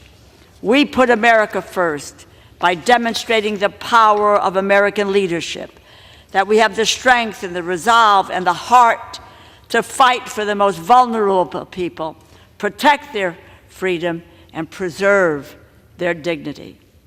This bill will provide $14 billion for the training, equipment, weapons, logistics support, intelligence, and other supplies and resources to support Ukraine's military. It will provide nearly the same amount for us, the United States, to replenish our own equipment stocks. It also provides $9.5 billion in forgivable loans to support the Ukrainian economy and $20.5 billion for the U.S. Armed Forces to assist in Ukraine with mission support, intelligence support, pay, equipment, and other resources. If Ukraine does not receive this support, which it requires and needs to defeat Russia's outrageous assault on its sovereign territory, the legacy of this Congress will be the appeasement of a dictator, destruction of an allied nation, and a fractured Europe. Gone will be the post-war order that has kept Europe free and prosperous. Gone will be our credibility in the eyes of our allies and our adversaries. And gone will be the America that promised to stand up for freedom, democracy, and human rights wherever they are threatened or wherever they are under attack.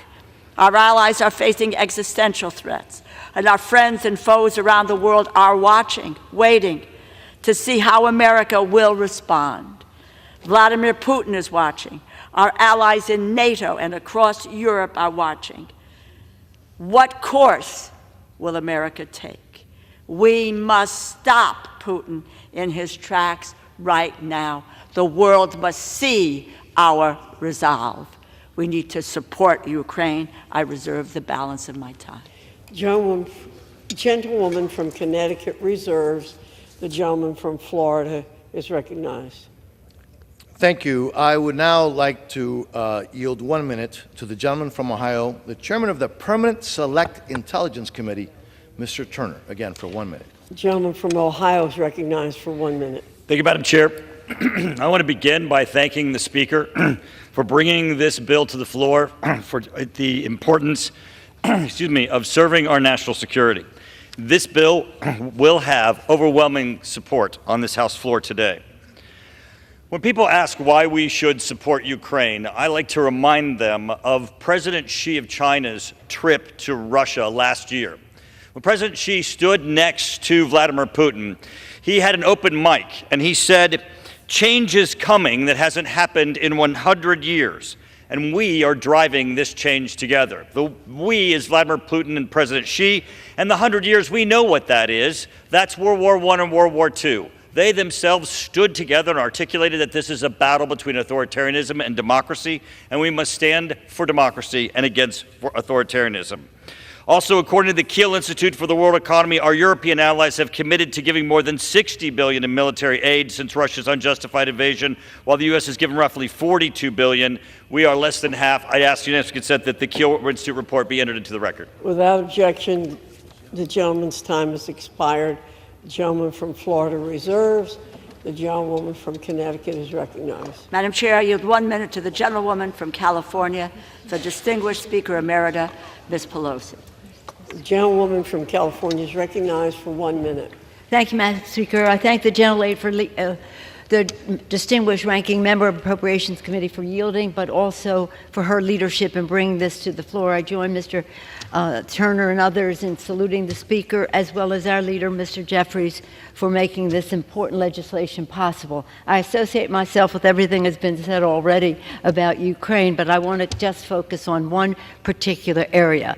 2 years ago and almost 2 weeks ago, I led the first high-level delegation to Kyiv, and we saw firsthand the courage of the people, the danger of the Russians. But let me just tell you what is heartbreaking about it. Vladimir Putin has instructed his troops to use rape, kidnapping, and murder in front of family members as a weapon of war to demoralize the people of Ukraine. I hope that our colleagues will choose democracy and decency rather than autocracy and evil, because I fear that if you choose the Putin route, you will have blood on your hands. Blood of the children, blood of their mothers, raped in front of their parents, raped in front of their children. I urge an aye vote on this and all the other bills before us today. Thank you, Madam Speaker. The gentlewoman's time has expired. The gentlewoman from Connecticut reserves. The gentleman from Florida is recognized. Madam Chairwoman, thank you. I yield the gentleman from North Carolina, who is a member of the Appropriations Committee, Mr. Edwards. I yield for 1 minute. The gentleman from North Carolina is recognized for 1 minute. Ronald Reagan said, democracy is worth dying for because it's the most deeply honorable form of government ever devised by man. Madam Chair, that is but one of the reasons I rise today in support of H.R. 8035. At this moment, the world is looking to America for leadership and asking, do we still stand behind our belief in democracy, and are we the world power that we acclaim? At this moment, we have the opportunity to stand for democracy and for world order with no drop of blood shed by American troops. Without our help, a democracy is certain to fall to a murderous Marxist socialist dictator. I recently toured Ukraine. My eyes have witnessed the remnants of the barbaric, unadulterated terrorism that's taking place there, and my ears have heard the numerous testimonies of the unthinkable acts by the Russian army. Putin, through his words and his actions, have made clear that our world's security, our nation's security is at risk. Ronald Reagan also said, there is sin and evil in the world, and we're enjoined by Scripture and the Lord Jesus to oppose it with all our might. Let's oppose this evil. I yield back. Reserve. The gentleman from Florida reserves. The gentlewoman from Connecticut is recognized. Madam Chair, I yield 1 minute to the gentleman from New York, the distinguished Democratic leader, Mr. Jeffries. The gentleman from New York is recognized for 1 minute. Thank you, Madam Speaker. I also thank the distinguished gentlelady from the great state of Connecticut for yielding and for her extraordinary leadership throughout this process. I want to thank Speaker Emerita Pelosi, all of the members of the House Democratic Caucus for steadfastly standing behind America's national security priorities to get us to this point. Madam Speaker, I rise today in strong support of the legislative package that is before the Congress. For months, the national security priorities of the American people has been obstructed by pro-Putin extremists determined to let Russia win. A bipartisan coalition of Democrats and Republicans has risen up to work together and ensure that we are getting the national security legislation important to the American people over the finish line. House Democrats have risen to the occasion. President Joe Biden has risen to the occasion. Traditional conservatives, led by Speaker Mike Johnson, have risen to the occasion. We have a responsibility, not as Democrats or Republicans, but as Americans, to do what is necessary to defend democracy wherever it is at risk and the best interests of the free world. That is what this legislation represents. We have a responsibility to push back against tyranny. We have a responsibility to push back against totalitarianism. We have a responsibility to push back against terror. And we have a responsibility to stand with our democratic allies throughout the world. Israel is a democratic ally. Ukraine is a democratic ally. South Korea is a democratic ally. Taiwan is a democratic ally. Japan is a democratic ally. We have a responsibility to stand with our democratic allies throughout the world. We also have a responsibility to push back against our adversaries. Russia is not our friend. The Chinese Communist Party is not our friend. Iran is not our friend. We have a special relationship that exists between the United States and Israel. It's a relationship that is anchored in shared values and shared interests. Our commitment to Israel's security is ironclad. Israel has a right to exist as a Jewish and democratic state and safe haven for the Jewish people who have faced centuries of persecution throughout the years. The events of October 7th make clear that Hamas must be decisively defeated for the good of Israel, for the good of the Palestinian people, for the good of peace in the Middle East, for the good of the free world. Hamas must be decisively defeated. At the same time, there are other urgent priorities. We must do everything possible to make sure that we are freeing the hostages so they can safely return to their families, and do everything possible to surge humanitarian assistance into Gaza so we can help out Palestinian civilians who are in harm's way through no fault of their own. We must surge in food, surge in medicine, surge in humanitarian assistance. That is what this package will help accomplish, with more than $9 billion in humanitarian assistance. The events of October 7th and the suffering of Palestinian civilians in the theater of war are heartbreaking. Any person of goodwill should come to the conclusion that we have to find a way to achieve a just and lasting peace between Israel and the Palestinian people.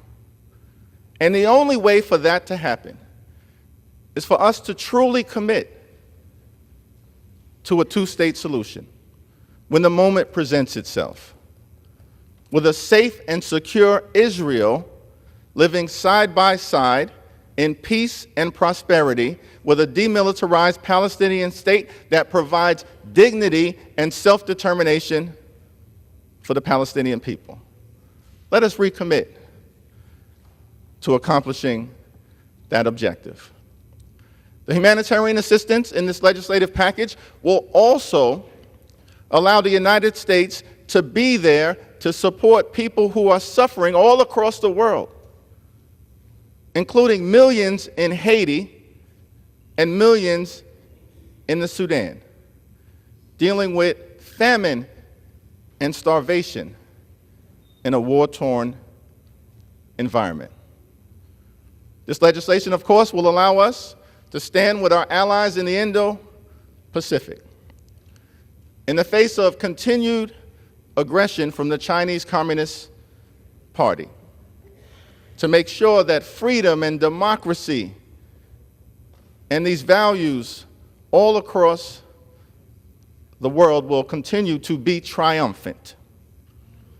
This legislation will allow us to support the bravery and the courage of the Ukrainian people, who, against all odds, continue to stand for what we as Americans believe in. In February of 2022, we were told that Ukraine would likely fall in a week, and that Russian troops would be in Kyiv in a week.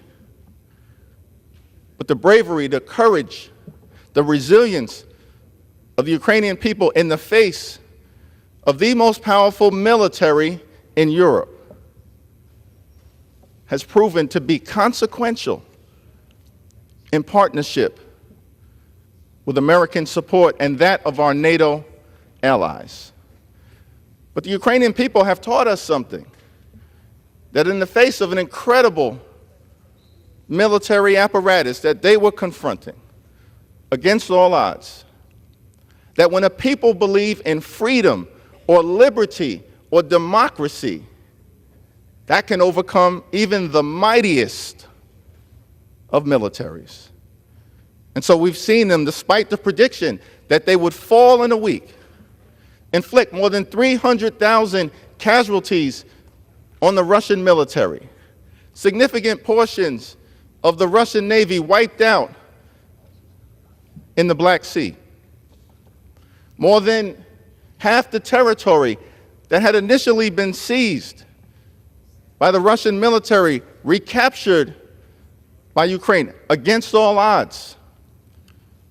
But the pro-Putin obstruction that has stopped this national security legislation from advancing to the floor until this point risks all of the progress that has been made. which is why it's so essential for us to do what is necessary to stand with the Ukrainian people. Let me close with this observation that this is a moment to choose. This is a moment to choose. We can choose democracy or autocracy. We can choose freedom or tyranny. We can choose truth or propaganda. We can choose Ukraine or Russia. We can choose Zelensky or Putin. We can choose a democratic ally or a sworn enemy. This is a time to choose. The American people have always stood on the side of democracy and freedom and truth, which is why we must stand on the side of the Ukrainian people. We will stand with the Ukrainian people today. We will stand with the Ukrainian people tomorrow. We will stand with the Ukrainian people until victory is won.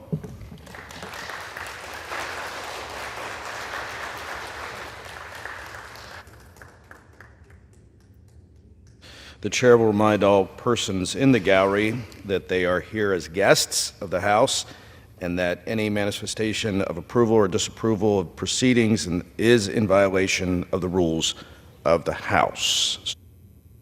The gentleman from Florida is recognized. I'd like to yield 1 minute for the gentleman from Florida, Mr. Waltz. Mr. Speaker, my colleagues and I have led the charge on stopping Putin in the face of Biden's too little too late strategy. But before we go any further, we have asked for 4 simple things: a strategy to get us out of this stalemate, protect the U.S. border as a first principle, real burden sharings with the European, and a smart energy policy. We've got none of that, Mr. Speaker, yet 2.5 years into this war, we still don't know what success looks like. Is it Crimea? Is it all of the Donbass? Is it hold what you got? We don't know because President Biden won't tell us and the American people. We must close the U.S. border and defend it as a matter of first principle. It's not an either or, but it is a matter of priorities. We hear the EU and NATO are doing all it can. Baloney. They can't do more because only 11 out of 31 are contributing the bare minimum to its defense. And if they won't do it now, Mr. Speaker, then when will they? And most offensive, if we drive down the price of oil below $50 a barrel, Putin's war machine is done. I can no longer in good conscience, Mr. Speaker, ask the American people to dig deeper behind a blank check, behind bad strategy, bad policy. We just can't afford it anymore, Gentleman's Mr. time has Speaker. expired. The gentlelady from Connecticut is recognized. Chair, I yield 2 minutes to the gentlewoman from Ohio, the ranking member of the Energy and Water Subcommittee, Ms. Kaptur, who has been indefatigable and courageous in her struggle to support the Ukrainian people. And we thank you, Congresswoman Kaptur. I thank the distinguished ranking member of the full committee for yielding me the time and rise to support liberty for Ukraine. Let us defeat the spiderweb of tyranny between Putin's regime, Iran, China, and North Korea. We see their evil and their weaponry. Ukraine does not ask us to fight for her, only to arm her valiant soldiers to push Russia back inside its own borders. Ukraine's soldiers have recaptured half its stolen territory, armed them to finish the job. For those who may naively think America can sit on the sidelines and seek isolation, please know this old adage: if you take no interest in foreign affairs will find you. Recall Pearl Harbor, December 7th, 1941. 83 years ago, the United States, caught in a stupor of isolationism, closed its eyes as the rest of the world fell into deep conflict. There is no killing field on earth like Ukraine. Millions upon millions upon millions of innocent people have died at the hands of deadly dictators, Lenin, Stalin, and now Putin.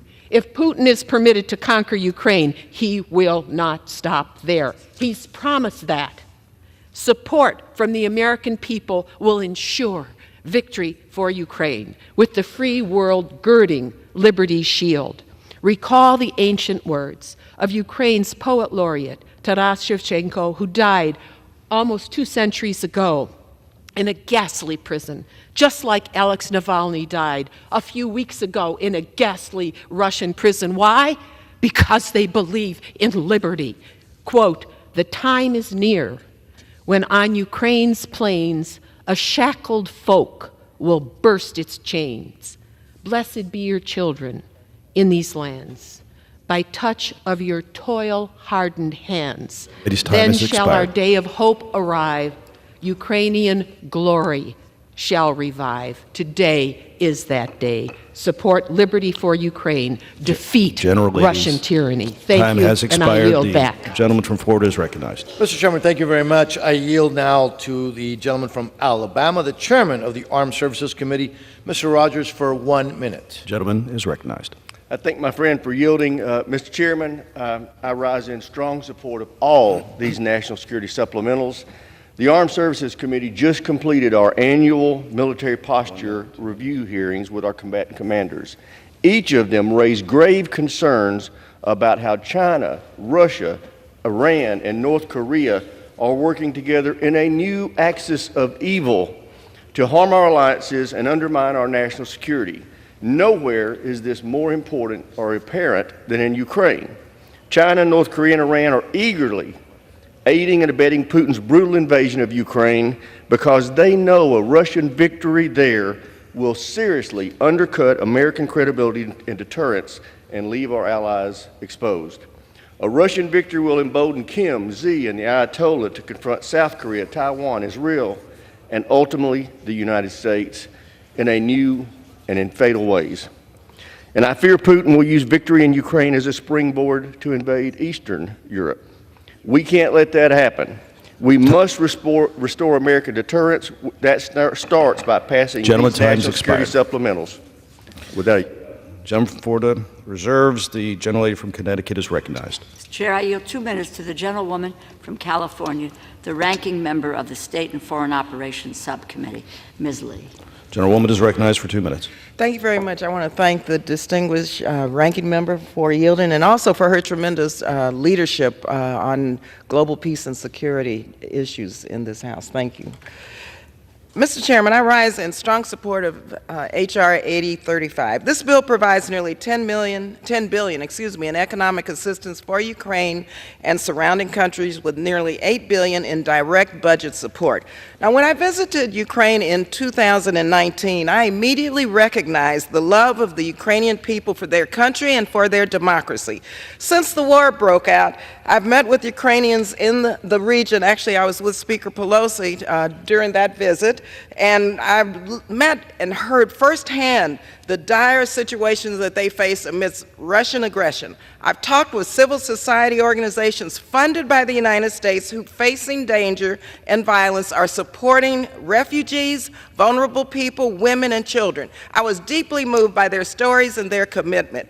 The United States must support these brave Ukrainians in their effort to protect their sovereignty because, let's be clear, Putin will not stop until Ukraine's democracy is dismantled, and we all know that he will not stop with Ukraine. Now, as ranking member of the State and Foreign Operations Subcommittee, I am proud that we are also considering other significant investments in United States global leadership today, particularly the more than $9 billion in desperately needed humanitarian assistance.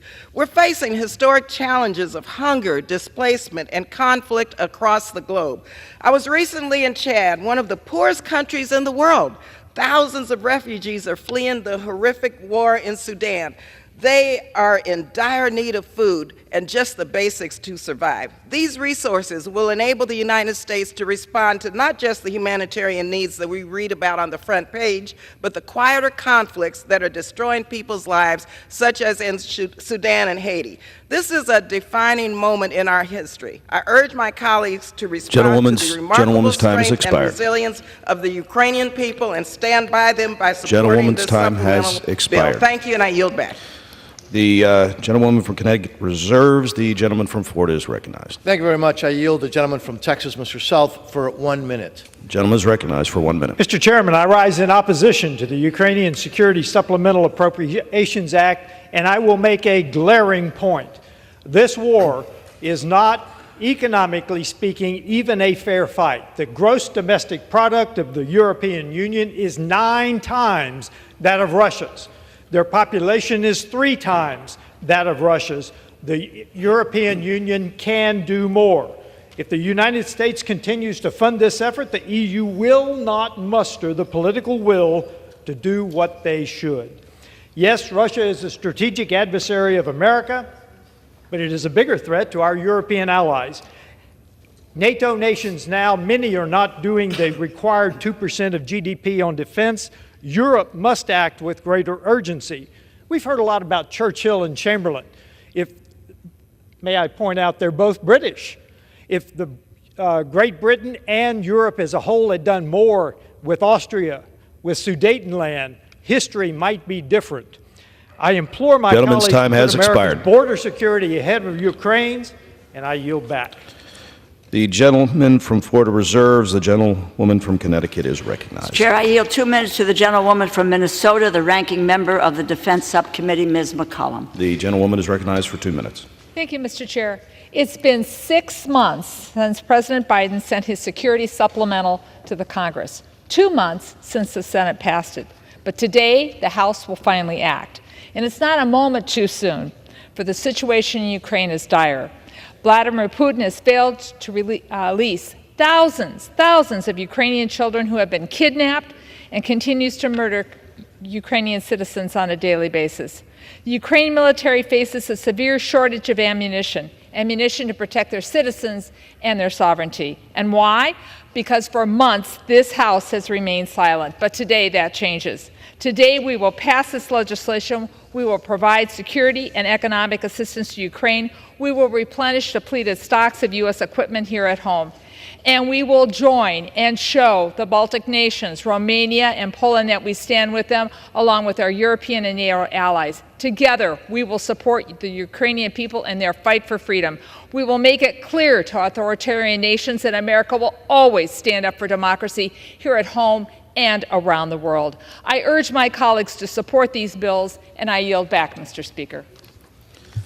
The gentleman reserves. The gentleman from Florida is recognized. Mr. Chairman, I yield to the gentleman from Nebraska, Mr. Flood, 1 minute. The gentleman is recognized for 1 minute. Mr. Speaker, I rise today in support of the supplemental for Ukraine.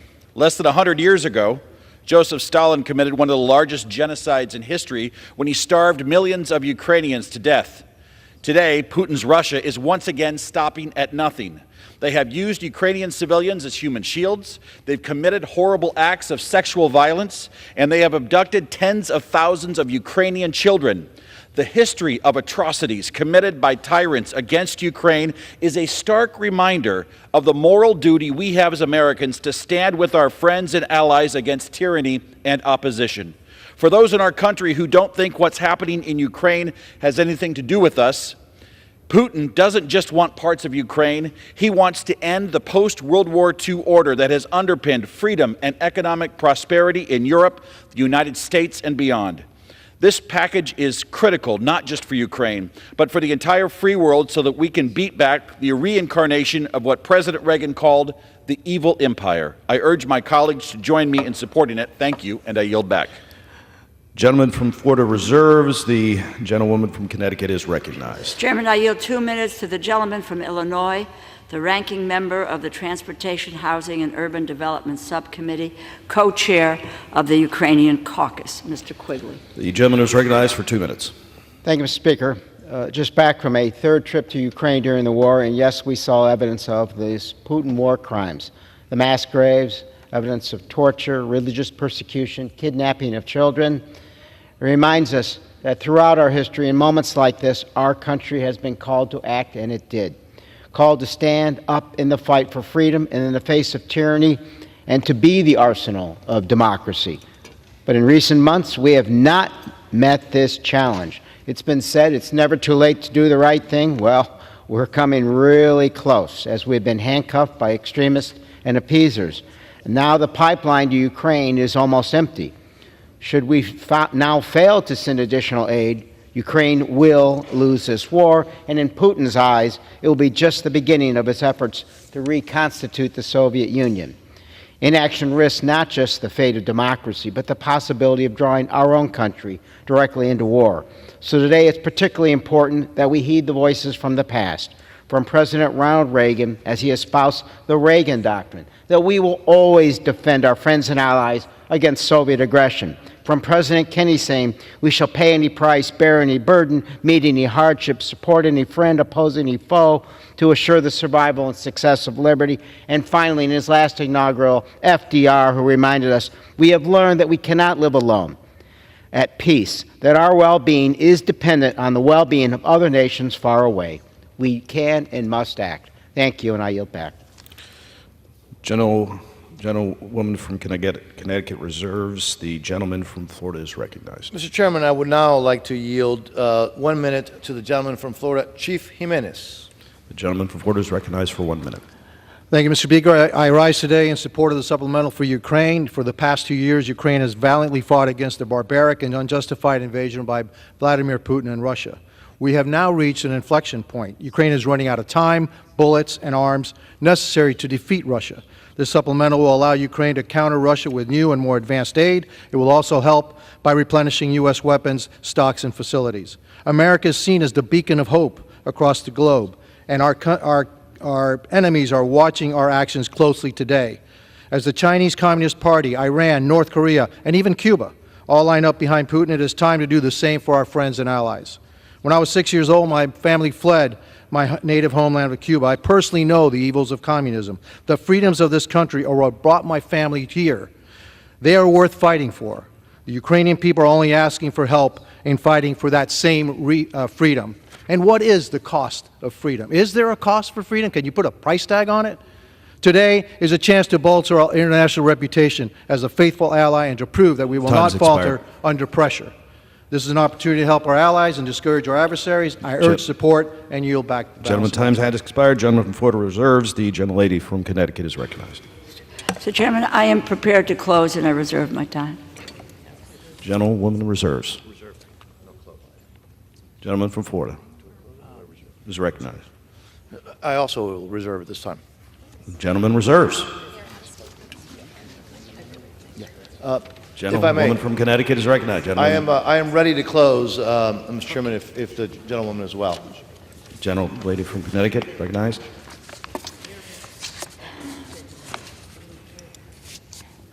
Mr. Chairman, this needs to be a proud moment for all of us.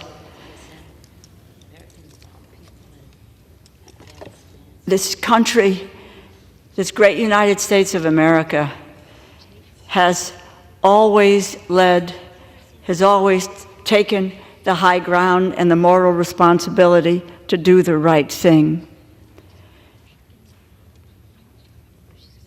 To support a nation which has only asked us to help them maintain their sovereignty, maintain democracy, and let them ally with us in the United States. The Speaker of this House has come out in support of aid to Ukraine. He said, and I quote, "History judges us for what we do." This is a critical time in the world, on the world stage, and the Speaker continued, "I would rather send bullets to Ukraine than American boys." We need to send military equipment, arms, what Ukraine needs to defeat an aggressor who is responsible for the death of millions of civilians. We have a moment today to say no to tyranny. We have a moment to take back the moral high ground for the United States, and that say we do not walk away from an ally. We do not walk away from freedom. We do not walk away from human rights. We do not walk away from democracy. That is not the United States of America. Winston Churchill once said, "Success is not final. Failure is not fatal. It is the courage to continue that counts. We know of no nation today who has had the courage to continue as Ukraine has.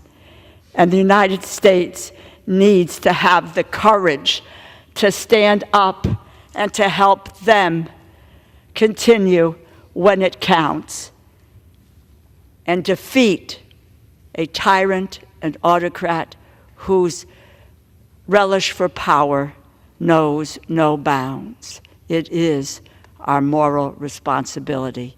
Today, we need to stand with Ukraine. I urge my colleagues to support this bill.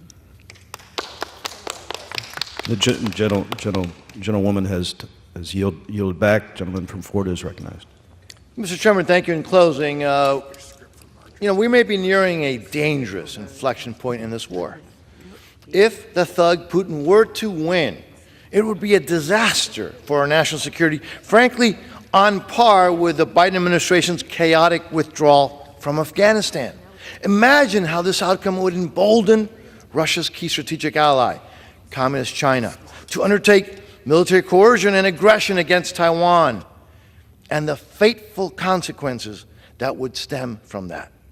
I want to remind my colleagues that appeasement never works. Harry Truman and Ronald Reagan both understood, as President Reagan said, and I quote, "We know only too well that war comes not when the forces of freedom are strong, but when they are weak. It is then that tyrants are tempted. It is time to be resolute. Let's heed the lessons of history and support this bill." Finally, I want to thank Speaker Johnson for his principled leadership and his fortitude in moving forward with this bill. In the face of daunting obstacles, his resolve is a testament to his strength of character. I also want to thank Chairman Cole, Ranking Member DeLauro, for their leadership on this bill. I urge a strong yes vote, and with that, I yield back the remaining part of my time. The gentleman yields. All time for general debate has expired. Pursuant to the rule, the bill shall be considered for amendment under the 5-minute rule. The amendment printed in Part A of the House Report 118-466 shall be considered as adopted, and the bill, as amended, shall be considered as read. No further amendment to the bill as amended is in order except those printed in Part B of House Report 118-466. Each such further amendment may be offered only in the order printed in the report by a member designated in the report. Shall be considered read, shall be debatable for the time specified in the report, equally divided and controlled by the proponent and opponent, shall not be subject to amendment, and shall not be subject to a demand for division of the question. It is now in order to consider the Amendment 1 printed in Part B of House Report 118-466. For what purpose does the gentlewoman from Indiana seek recognition? Mr. Speaker, I have an amendment at the desk. The clerk will designate the amendment. Amendment number 1, printed in Part B of House Report number 118-466, offered by Mrs. Sparths of Indiana. Pursuant to House Resolution 1160, the gentlewoman from Indiana, Ms. Sparths, and a member opposed shall each control 5 minutes. The chair now recognizes the gentlewoman from Indiana. Thank you, Mr. Speaker, and I yield myself as much time as I may consume.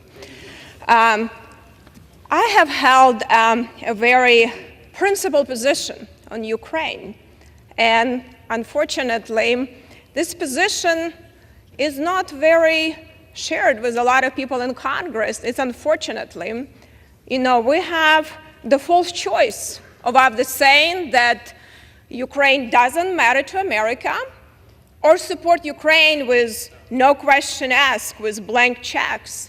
And both these positions are not good in our national interest, and both of these positions are not good in the interest of the people of Ukraine.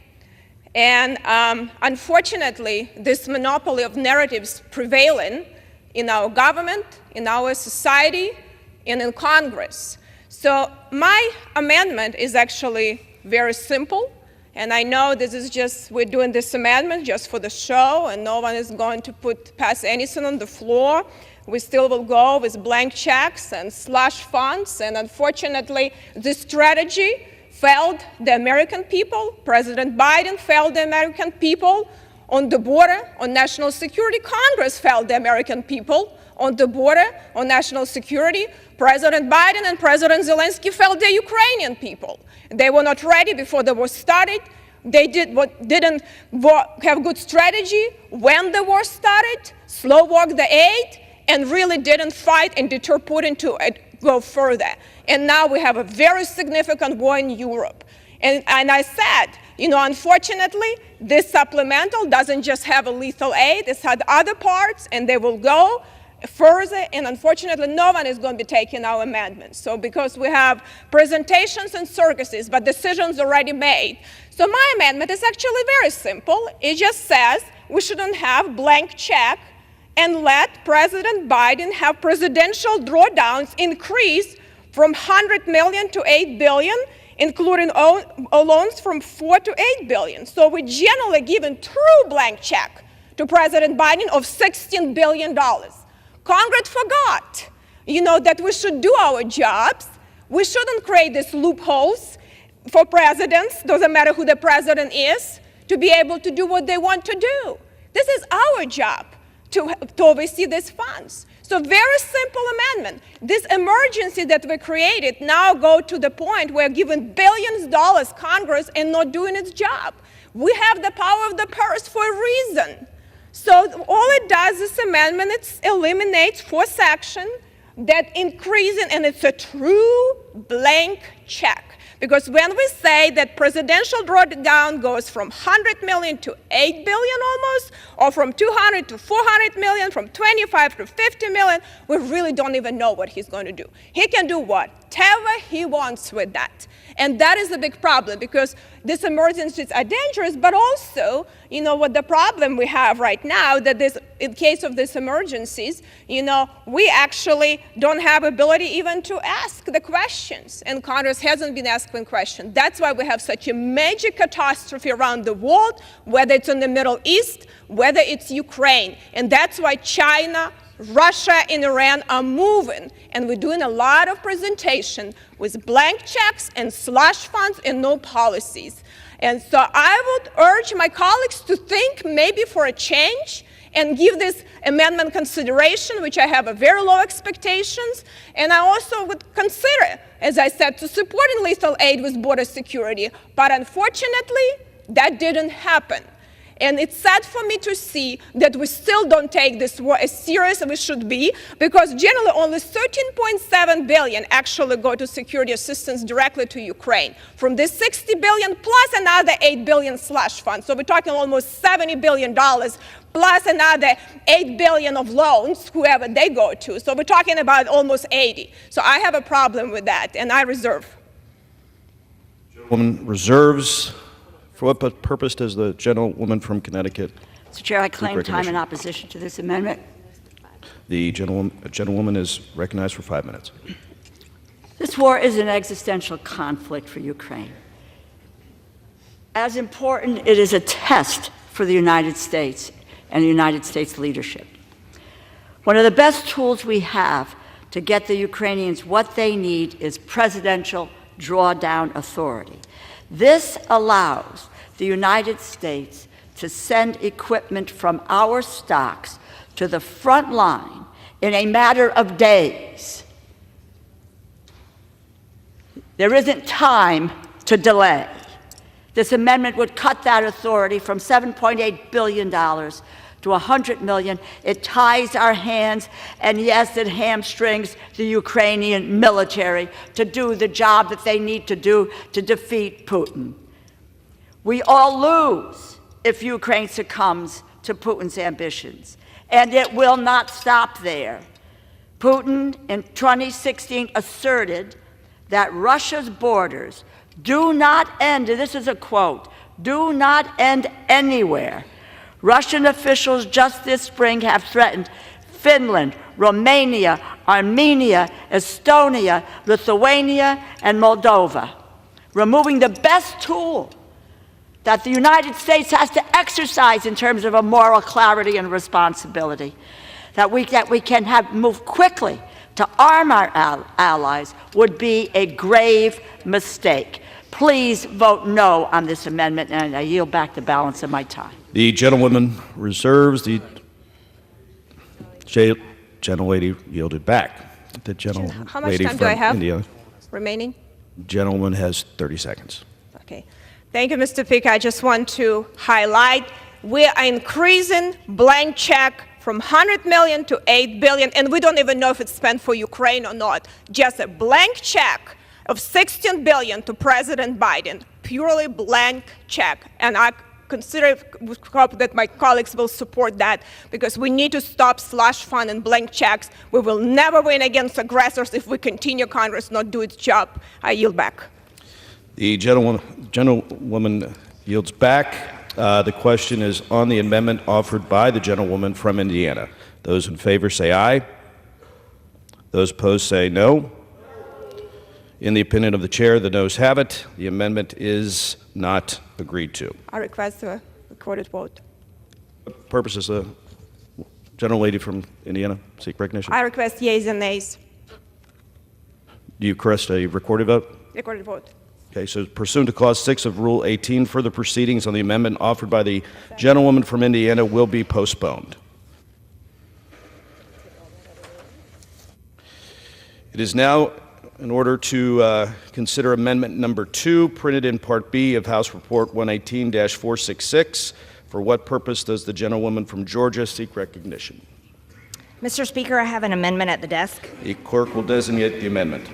Amendment number 2, printed in Part B of House Report number 118-466, offered by Ms. Green of Georgia.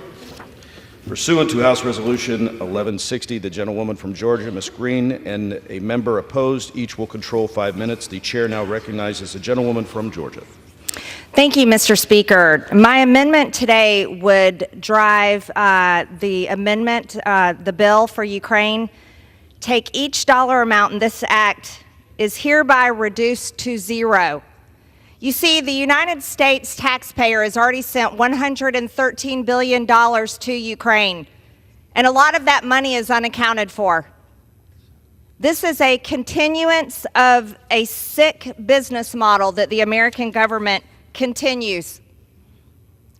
The federal government continues to fund the military-industrial complex, and this is a business model that requires Congress to continue to vote for money, to continue to fund foreign wars, and this is a business model the American people do not support. They don't support a business model built on blood and murder and war in foreign countries, while this very government does nothing to secure our border. The American people are over $34 trillion in debt, and the debt is rising by over $40 billion every single night while we all sleep. But yet nothing is done to secure our border or reduce our debt. Inflation has driven out of control. Americans are suffering every single day. They can hardly afford their grocery bills. They can hardly afford gas in their car. They can hardly afford rent. And now mortgage payments are well over $3,000, where they were only just over $1,700 3 years ago. The youngest generation, young adults, don't even think they're going to be able to buy a home in their lifetime. And today in Congress, the most important thing that this body thinks should be done is to send another $61 billion to a war in Ukraine that the American people by 70% do not support. Mind you, this comes on the very heels of Monday being April 15th, tax day, where every single American had to scrounge up their money and send their dollars in to the IRS. Or some of them had to file extensions because they weren't ready and didn't have the money to pay their taxes. But today, this body says the most important thing we can do, no, is not reduce spending. That's not it. Not to do anything to drive down inflation. Oh no, we can't do that for the American people. It's not to secure our own border that is invaded every single day by people from over 160 different countries. No, don't secure the American border. Let everyone in. We have over 1.8 million known gotaways. We don't know who these people are. And yet you have members of this body talking big and tough about, oh, we have to defeat Russia. Oh, we have to protect Ukraine. But yet, all of you are unwilling to protect the American citizens that pay your paycheck, pay the light bills in this building, and pay for this entire federal government. For what? For nothing. Ukraine is not even a member of NATO. Ukraine is not a member of NATO, but the most important thing you hear in Washington, D.C. is, oh, we have to spend Americans' hard-earned tax dollars over to Ukraine and keep the money going to continue to murder Ukrainians, wipe out an entire generation of Ukrainian men so that there are widows, there are fatherless orphans, there are not enough men to work in their industries. Oh, but you really support Ukraine. Wow, what kind of support is that? It's repulsive. You know, shame on the American government. Shame on the American government. If we support our military, support our military. We should be funding to build up our weapons and ammunition, not to send it over to foreign countries to kill foreign peoples. And if this body was worth what it claims to be, what it is, every single one of us would be demanding peace in Ukraine between these countries, peace for these people, so that no more of them have to die. But you never hear anybody demanding peace. No, no, no, no. Peace is the last thing Washington wants because it doesn't fit the business model. This is a business model that they say continues our economy, protects American jobs. What a disgusting business model. We should have a business model that builds up our American companies and American jobs to serve American interests, and our military and our government should care about protecting the national security of the United States of America and the Americans that pay their hard-earned tax dollars to fund all of this. America last. America last. That's all this is. Every single day, America last. Gentlewoman's time has expired. I yield. Gentlewoman yields.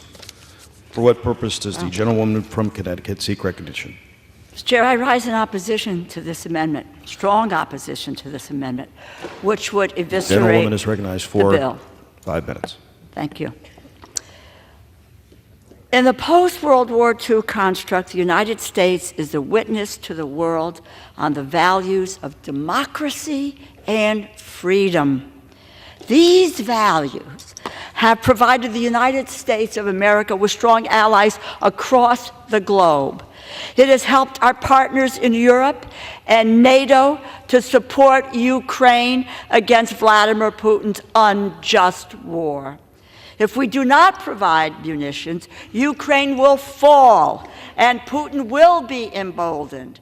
And the Green Amendment allows Putin to control Europe, abdicating our leadership role and promises to our allies cannot happen. We must support Ukraine's defense. The world prior to World War II was unstable, with authoritarian fascist leaders seeking power, and voting no on this amendment will ensure that history does not, in fact, repeat itself. I urge all of you to vote no. I reserve the balance of my time. Gentlelady has the only time. 2 minutes to the gentlewoman from Minnesota, the ranking member of the Defense Subcommittee, Ms. McCollum. Gentlewoman is recognized for 2 minutes. Thank you, Mr. Chair, and I thank the ranking member. I rise in very strong opposition to this amendment. Cutting the funding in this bill would be devastating. To zero out our support for Ukraine would only embolden Putin more. As I said earlier, murdering civilians on a daily basis is what the Russian government is up to, as well as holding thousands of Ukrainian children as captives. As ranking member of the Defense Appropriations Subcommittee, I know the funds included in this bill will provide Ukraine with the vital support they need to defend themselves. If this amendment were to pass, we would send a signal that the United States does not stand against Putin's campaign of death and destruction in Ukraine. We absolutely must stand against Putin's aggression. If Putin is allowed to succeed in snuffing out Ukraine's democracy, it will put our allies in the Balkan states, Poland, Romania, and other NATO partners at great risk. The funds in this bill also strengthens America's national security by supporting our operations in Europe, backfilling our own military stocks so that we are prepared. I strongly urge a no vote on this amendment, and Mr. Speaker, I yield back. The gentlewoman yields back. Gentlewoman from Connecticut. Mr. Chair, I yield 2 minutes to the gentleman from Washington, the ranking member of the Armed Services Committee, Mr. Smith. The gentleman is recognized for 2 minutes. Thank you, Mr. Speaker. I want to focus on one argument of the sponsor of this amendment, who's basically saying that if we pass this bill, we are advocating the killing of Ukrainians. That is a uniquely demented way of looking at this war. Putin invades. Putin, as we speak, is bombing and killing Ukrainian civilians. And the only thing that is reducing the number that he can kill is the Ukrainians' ability to fight back. So to look at this from a pure Russian propaganda standpoint, they invade, they bomb, they kill, and it's our fault for helping the Ukrainians defend themselves. That is the argument here against supporting Ukraine, and it literally makes no sense. If you want peace, give the Ukrainians the strength to stop Putin. He is the one that will not come to the bargaining table right now because he thinks he's winning. He thinks he can go all the way to Kyiv. He thinks he can take the whole country. If we give the Ukrainians the ability to stop him, that forces him to the table. It makes no sense to say that giving the Ukrainians the ability to defend themselves is what's killing them, when it is very clearly the Russians that are killing them. And I would also note that no president has added more to the deficit in one 4-year, or the debt, sorry, in one 4-year term than President Trump. And I didn't hear a single Republican complaining about the debt or the deficit during that period of time. The Ukrainians need our help to bring peace, to stop Putin, to stop what he is trying to do. Also, to Ms. McCollum's point, this also helps our industrial base. We face a dangerous world between Russia, Iran, China, North Korea, all of whom are working together, by the way. If we don't help Ukraine stop Russia, that helps Iran, that helps China, that helps North Korea. This is about our national security, which I am quite confident that whether asleep or awake, the American people also care dearly about. Please defeat this amendment and support Ukraine and support United States national security interests. Thank you. I yield back. Gentleman yields. Gentlewoman from Connecticut is recognized. Speaker, I yield back. Gentlewoman yields back. The question is on the amendment offered by the gentlewoman from Georgia. Those in favor say aye. Those opposed say no. In the opinion of the chair, the noes have it. The amendment is not. Mr. Speaker. For what purpose does the gentlewoman from Georgia seek recognition? I ask for the yeas and nays. The gentlewoman asks for a Recorded vote. Pursuant to Clause 6 of Rule 18, further proceedings on the amendment offered by the gentlewoman from Georgia will be postponed. The chair understands that Amendment 3 will not be offered. It is now in order to consider Amendment Number 4, printed in Part B of House Report 118-466. For what purpose does the gentlewoman from Florida seek recognition? Thank you, Mr. Speaker. I have an amendment at the desk. The clerk will designate the amendment. Amendment number 4, printed in Part B of House Report number 118-466, offered by Mrs. Kamick of Florida. Pursuant to House Resolution 1160, the gentlewoman from Florida, Ms. Kamick, and a member opposed, each will control 5 minutes. The chair now recognizes the gentlewoman from Florida. Thank you, Mr. Speaker. I yield myself as much time as I may consume. The gentlewoman is recognized. Thank you, Mr. Speaker. I rise in support of my amendment to H.R. 8035, which would eliminate all non-military funding in this Ukrainian aid package. Breaking this down a bit, that would mean cutting nearly $10.5 billion, with a B, from this whopping $60 billion Ukrainian bill. To date, American taxpayers have already given $113 billion to Ukraine since Russia's invasion. This new spending, $60 billion, is designated as emergency spending, meaning it goes straight to our national debt, a national debt that grows every single second to the tune of $8 billion every single day. Since Russia has invaded Ukraine in February of 2022, there has been robust debate in Congress, in this chamber, about the United States' role in the war. Now, while we here in this chamber disagree on the role that we should play, there is one thing that I hope that we can agree on. We, as the United States representatives, should not, and I repeat, should not, forsake our own national security in favor of another nation. We We should not secure the borders of nations abroad while simultaneously ignoring the very real and very dangerous border crisis in our own country. While we should debate the merits of providing funds for weapons and equipment to defeat Russia in this conflict, funds that fall outside of immediate, narrow, and lethal aid should not warrant the same urgency or consideration. All told, sections of this bill that are not lethal aid come right to about $10.5 billion, with the bulk of it going to support the Ukrainian economy. Not the American economy, the Ukrainian economy. And anyone who is living under Biden's economic plan right now knows that it sucks. We need to be clear. This is emergency spending, again, going straight to our national debt, full stop. And again, we are borrowing $8 billion a day. Over the past 20 years, Congress has designated $12 trillion in emergency spending. With these funds in the bill that are not designated for military purposes, the American people are resigned, once again, to absorbing another $10.5 billion to support Ukraine and their economy, while simultaneously adding the debt to our $34.7 trillion national debt. That is simply unacceptable. We are robbing Peter to pay Paul, and the American people are once again left holding the bag. You cannot stand here on this chamber's floor as a representative of the American people in the people's house and sincerely say that you have done everything possible to look out for American national security and American economic security if we don't narrow the focus of this bill. We have to adopt this amendment. And by the way, while I was speaking, we have added another $5.5 million to the national debt.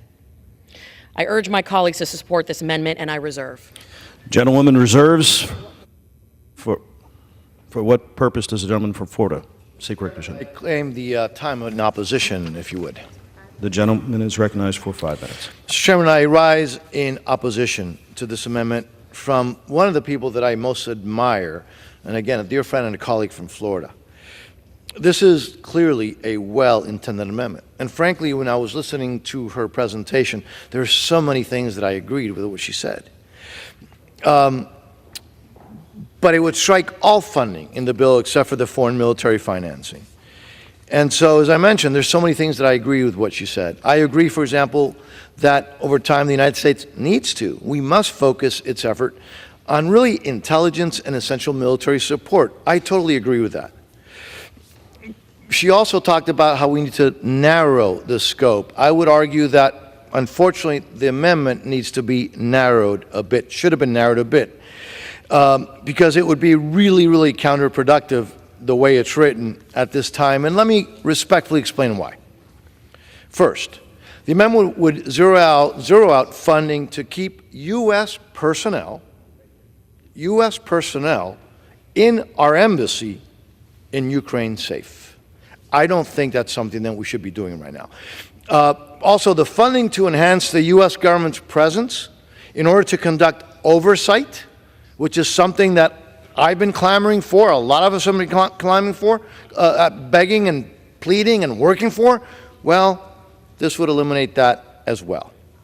And by the way, it would eliminate it including for the oversight of the military portion of the assistance. Now, secondly, it would eliminate funding for the State Department's and USAID's Inspector General, from whom we require unprecedented oversight plans. But then, obviously, we need to give them the resources for this critical work, because we have to have oversight. And that's something that I know that at least on my side of the aisle, we all agree on, regardless of what you believe our role should be in Ukraine. And again, unfortunately, as I mentioned, this would eliminate that, the funding for that. Third, it would also eliminate funding for investigations of Russian war crimes in Ukraine, and as well as assistance to help secure Ukrainian nuclear facilities.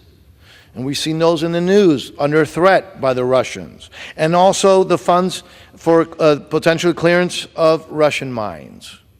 And finally, it would eliminate economic support for Ukraine. And that is something that the sponsor of this amendment is really focused on. But I would argue even there, that is essential at this moment, right now.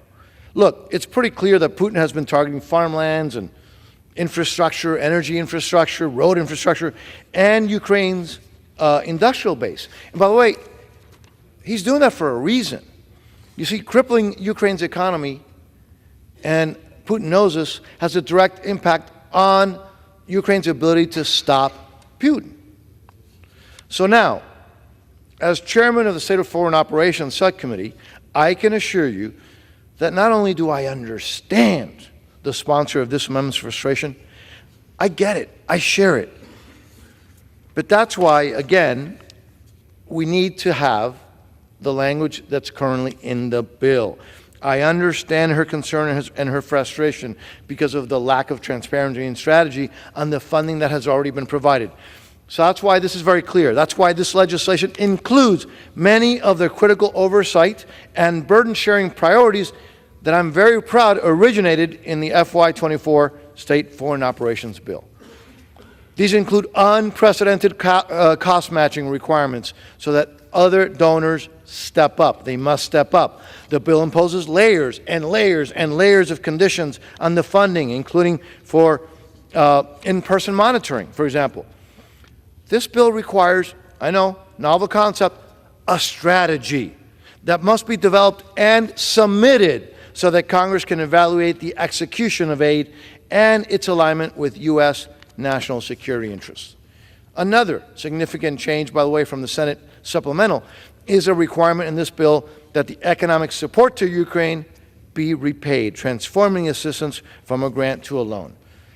I am so grateful to the sponsor of this amendment for her work. I appreciate the intent of this amendment, but we cannot afford to shortchange our oversight funding, our diplomatic security funding, and other strategic priorities. So for those reasons, with, again, the great admiration and respect for the sponsor of this amendment, I must urge a no vote on this amendment, and I reserve the balance of my time. Gentleman's time has expired. The gentlewoman from Florida is recognized. Thank you, Mr. Speaker. And let me just begin by saying the feeling is mutual. I have tremendous respect and admiration for my colleague from the Sunshine State. And I hear loud and clear the critical elements of this bill that have been deemed necessary. Heck, I deem them necessary. The American people and the representatives in this chamber, we demand fully accountability and transparency. However, there are multiple poison pills within this text that the American people, and certainly not my constituents back home, support. For example, $300 million for international narcotics control and law enforcement. What about the 100,000 plus people every single year in America that are being poisoned by fentanyl? Where is the funding to stop the flow of fentanyl into the United States? What about the $25 million for transition initiatives? What about the $60 million for diplomatic programs? I noticed that my colleague, again, who I deeply respect, he mentioned that part of that is for security, but what about the rest? Or the $481 million for refugee and entrance assistance? We have a border crisis that has resulted in one of the most egregious public health, public safety, humanitarian, and national security crises in American history. We are approaching over 10 million illegals crossing into our country, being quote-unquote paroled, which is just a fancy way of saying catch and release, into the United States, approaching 2 million gotaways. We have a massive crisis here at home, and if America is not safe and secure here at home, we cannot help our partners abroad. I urge respectfully that my colleagues put America first and adopt this amendment. With that, I yield. The gentlewoman from Florida yields. The question is on the amendment offered by the gentlewoman from Florida. Those in favor say aye. Those opposed say no. In the opinion of the chairs, the noes have it. The amendment is not agreed to. Speaker, I request a recorded vote. A recorded vote is requested pursuant to Clause 6 of Rule 18. Further proceedings on the amendment offered by the gentlewoman from Florida will be postponed.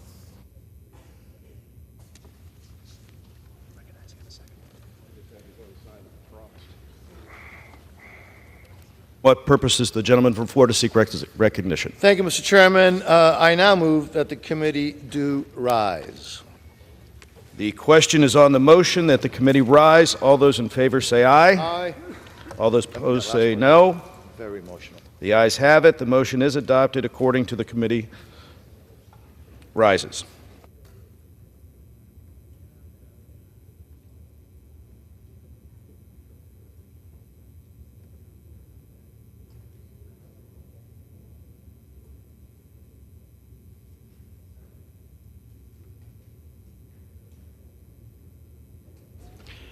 Mr. Chairman.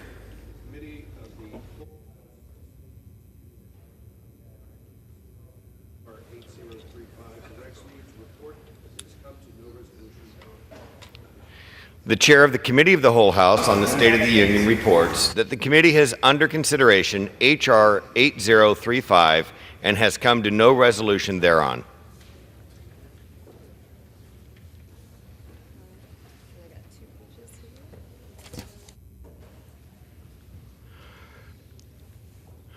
For what purpose does the gentleman from California, Mr. Calvert, seek recognition? Mr. Speaker, pursuant to House Resolution 1160, I call up the bill H.R. 8034, the Israel Security Supplemental Appropriations Act of 2024, and ask for its immediate consideration in the House. The clerk will report the title of the bill. H.R. 8034, a bill making emergency supplemental appropriations to respond to the situation in Israel and for related expenses for the fiscal year ending September 30th, 2024, and for other purposes. Pursuant to House Resolution 1160, the bill is considered read. The bill shall be debatable for 30 minutes, equally divided and controlled by the chair and ranking minority member of the committee on the appropriations of their respective designees.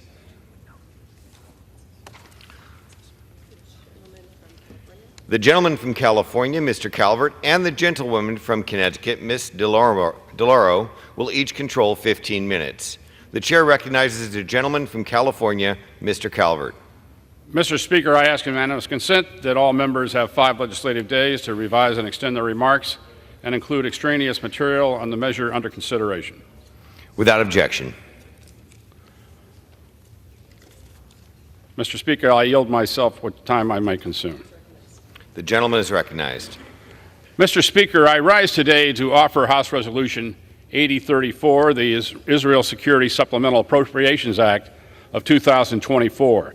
This bill provides $26.38 billion to fortify America's support of our Israeli allies and defend our troops in the region. It is part of a larger package of 3 security supplemental appropriation acts before us: Israel, Ukraine, and Indo-Pacific. All 3 are essential to deter our adversaries.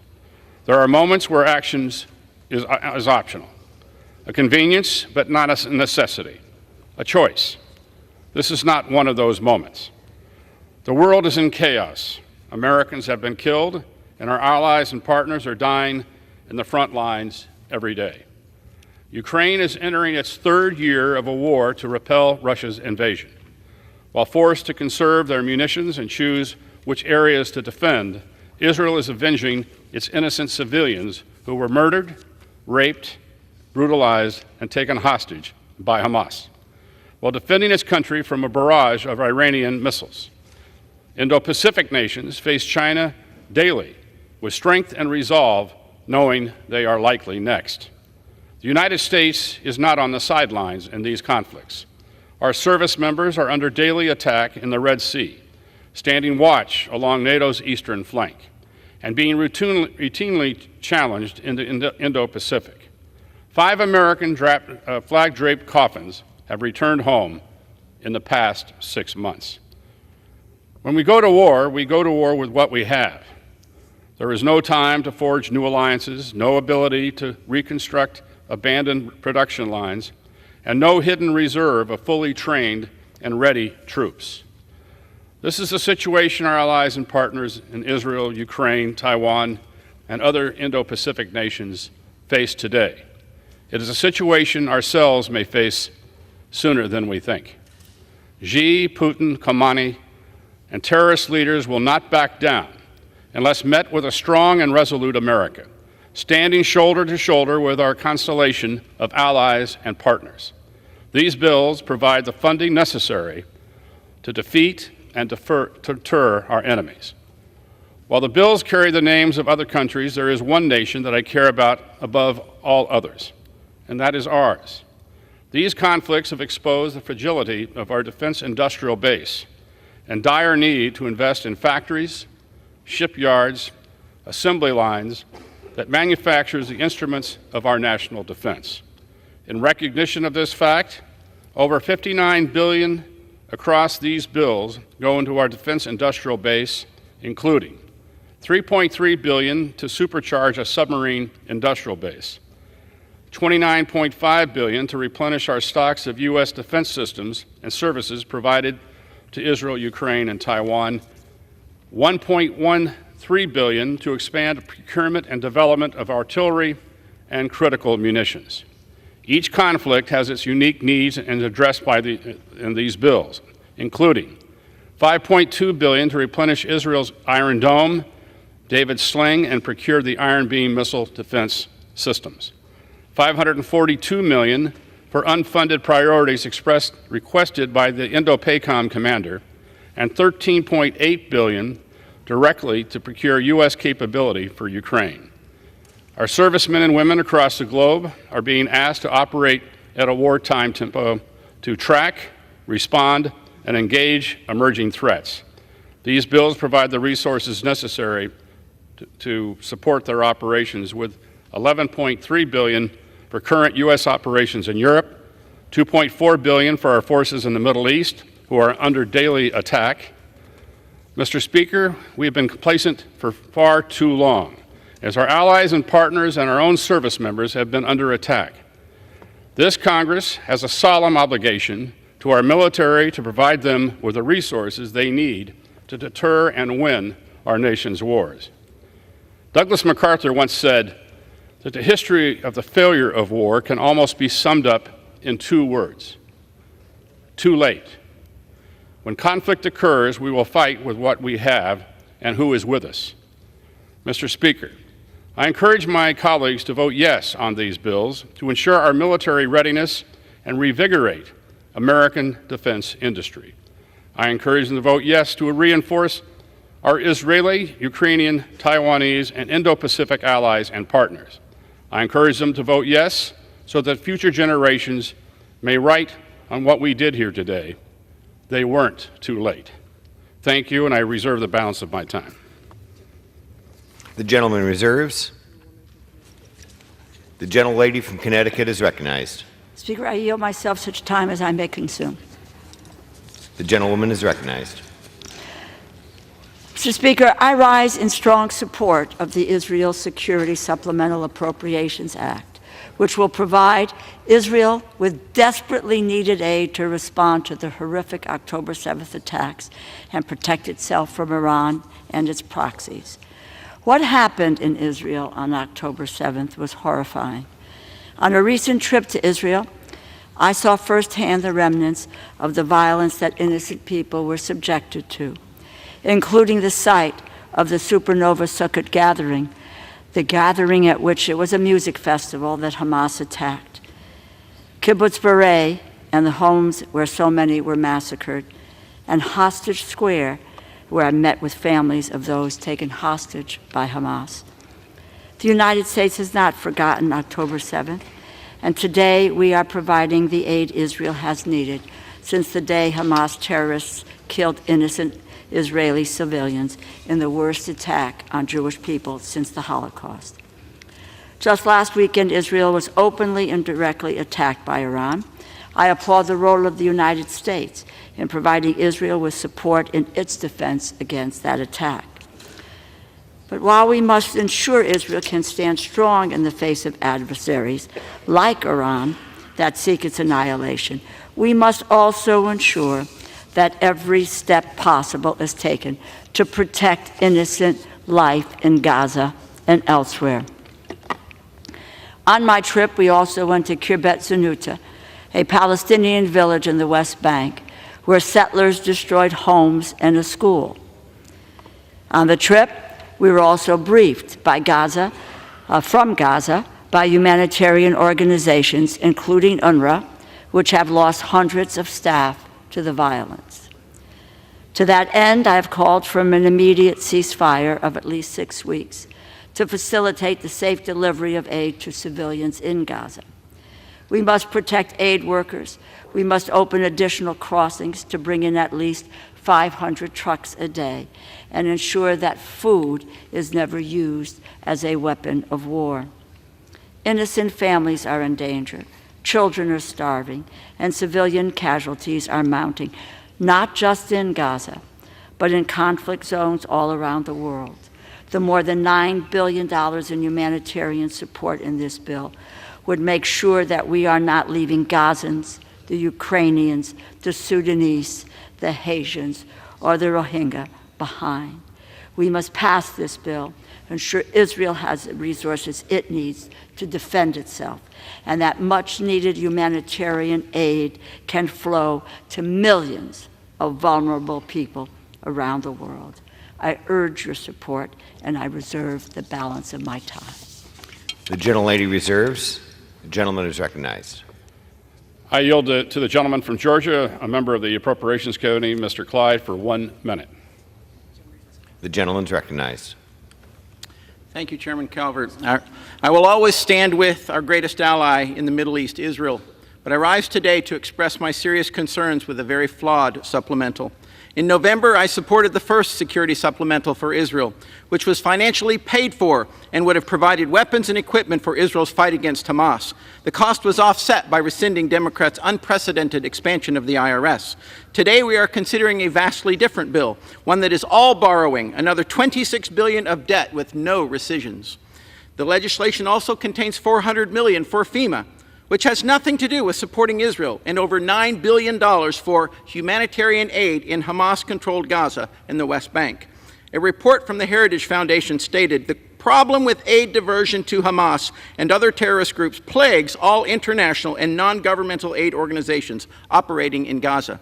It is therefore highly likely that U.S. taxpayer-funded humanitarian aid to Gaza, including some of the aid in this bill, would again be diverted to support further Hamas attacks against Israel." Why would we knowingly be sending money into the hands of Hamas in any bill? If we are feeding Gaza, we are feeding Hamas. Fired. Therefore, with great disappointment, I cannot in good conscience vote for this bill, and I yield back. Gentleman yields back. Gentleman reserves. The gentlelady is recognized. Chairman, I yield 2 minutes to the gentleman from Maryland, the ranking member of the Financial Services and General Government Subcommittee, Mr. Hoyer. Gentleman is recognized. Mr. Speaker, I rise in strong support of this legislation. All of the bills will address the issues at hand. I often say it's never too late to do the right thing. But waiting to do the right thing comes at a cost. We saw that cost in Israel this week as an emboldened Iran launched an unprecedented attack on our ally. For Ukraine, the cost of our inaction is great, if incalculable. It is measured in Ukrainian lives, towns, and territory lost. For 478 days, Congress's words of support fell silent on Ukrainian ears, deafened by the air raid sirens, artillery bombardment, and drone attacks. Today, we act. We act to make it clear to the world that America is still the defender of freedom, democracy, and international law, as well as our friends and allies, and the opponent of tyrants and terrorists. I urge my colleagues to vote yes. Vote yes to show Jews in Israel, America, and beyond that this Congress will always stand up for their safety. Vote yes to demonstrate to Russia, Iran, North Korea, and every other authoritarian despot, and to terrorists everywhere, that America remains committed to defending freedom here and around the world. Let our bipartisan support for our allies endure in the months ahead, whether it's to secure the release of the 134 hostages held captive in Gaza or to turn back Putin's criminal invasion. The voice of resolve and opposition to tyranny must not be muted, nor should it be delayed. Let us pray that the majority that speaks today will remain loud and clear for all to hear. Gentlelady reserves. Gentleman is recognized. I yield to the gentleman from California, Mr. McClintock, for 1 minute. Gentleman is recognized. Mr. Speaker, Ukraine and Israel are in growing danger of running out of arms and ammunition while China casts a hungry eye on Taiwan. History warns us of allowing aggression to grow unchecked and of how quickly events in an unstable world can unravel. Profligate spending is exhausting our resources and damaging our economy, but as Reagan reminded us, defense is not a budget issue. You spend what you need to spend. And although the defense of these besieged nations is one step removed from our own, it would be a very good thing to keep it that way. I regret that the 3 military aid bills are larded up with about $20 billion of economic handouts, but we are out of options and we are out of time. I'm afraid that's the price we now have to pay for months of dithering in this House. Without these bills today, we and the world risk a future butcher's bill that is incalculable. I yield back. Gentleman reserves. Gentlelady is recognized. Speaker, I yield 2 minutes to the gentlewoman from Florida, the ranking member of the Military Construction and Veterans Affairs Subcommittee, Ms. Wasserman Schultz. The gentlewoman is recognized. Mr. Speaker, it is incomprehensible that the Israeli hostages captured on Simchas Torah are still in Hamas's captivity as we approach Passover. I rise to finally provide long overdue aid to our ally Israel as she fights to defend herself against threats on multiple fronts. On October 7th, Hamas launched a massacre that led to the deadliest day for Jews since the Holocaust. Hamas murdered, raped, and captured Israelis, Americans, Jews, Muslims, Christians, and people from dozens of countries. Hamas broke a ceasefire and declared war on humanity. Since that bloody day, Hamas terrorists have promised to carry out the attack again and again. I recently visited Israel for the 3rd time since October 7th. I saw the realities of Hamas's dedication to annihilate Israel. I will never be able to unsee the images at the Nova Festival site where Hamas massacred hundreds of young people. The road leading towards the site is littered with burn marks, where cars with people fleeing for their lives were burned alive on the spot. You walk into the festival site and see hundreds of memorials to the innocent victims who were murdered in cold blood. At Kibbutz Kfar Aza, we saw homes riddled with bullet holes and burned to the ground with people still in them.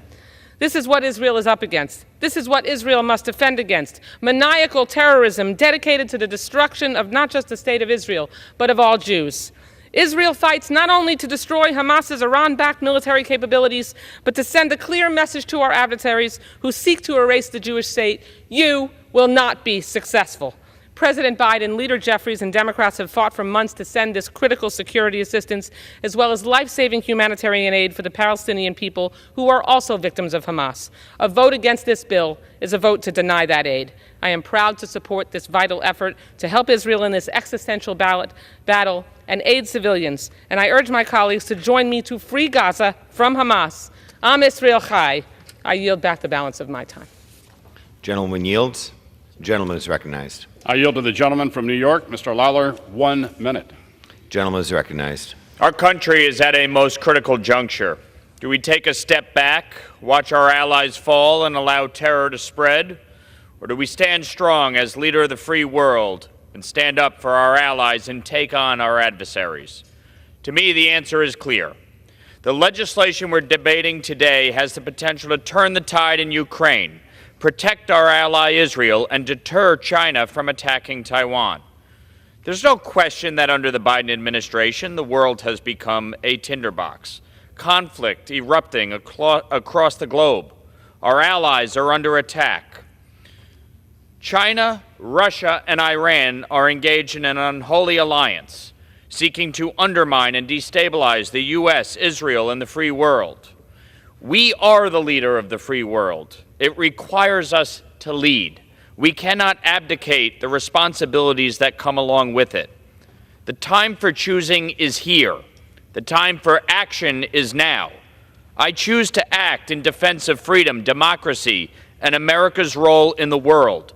I support aid to our allies. I support holding our adversaries accountable. And I support America being that shining city upon a hill. Expired. We cannot give in. Victory at all cost.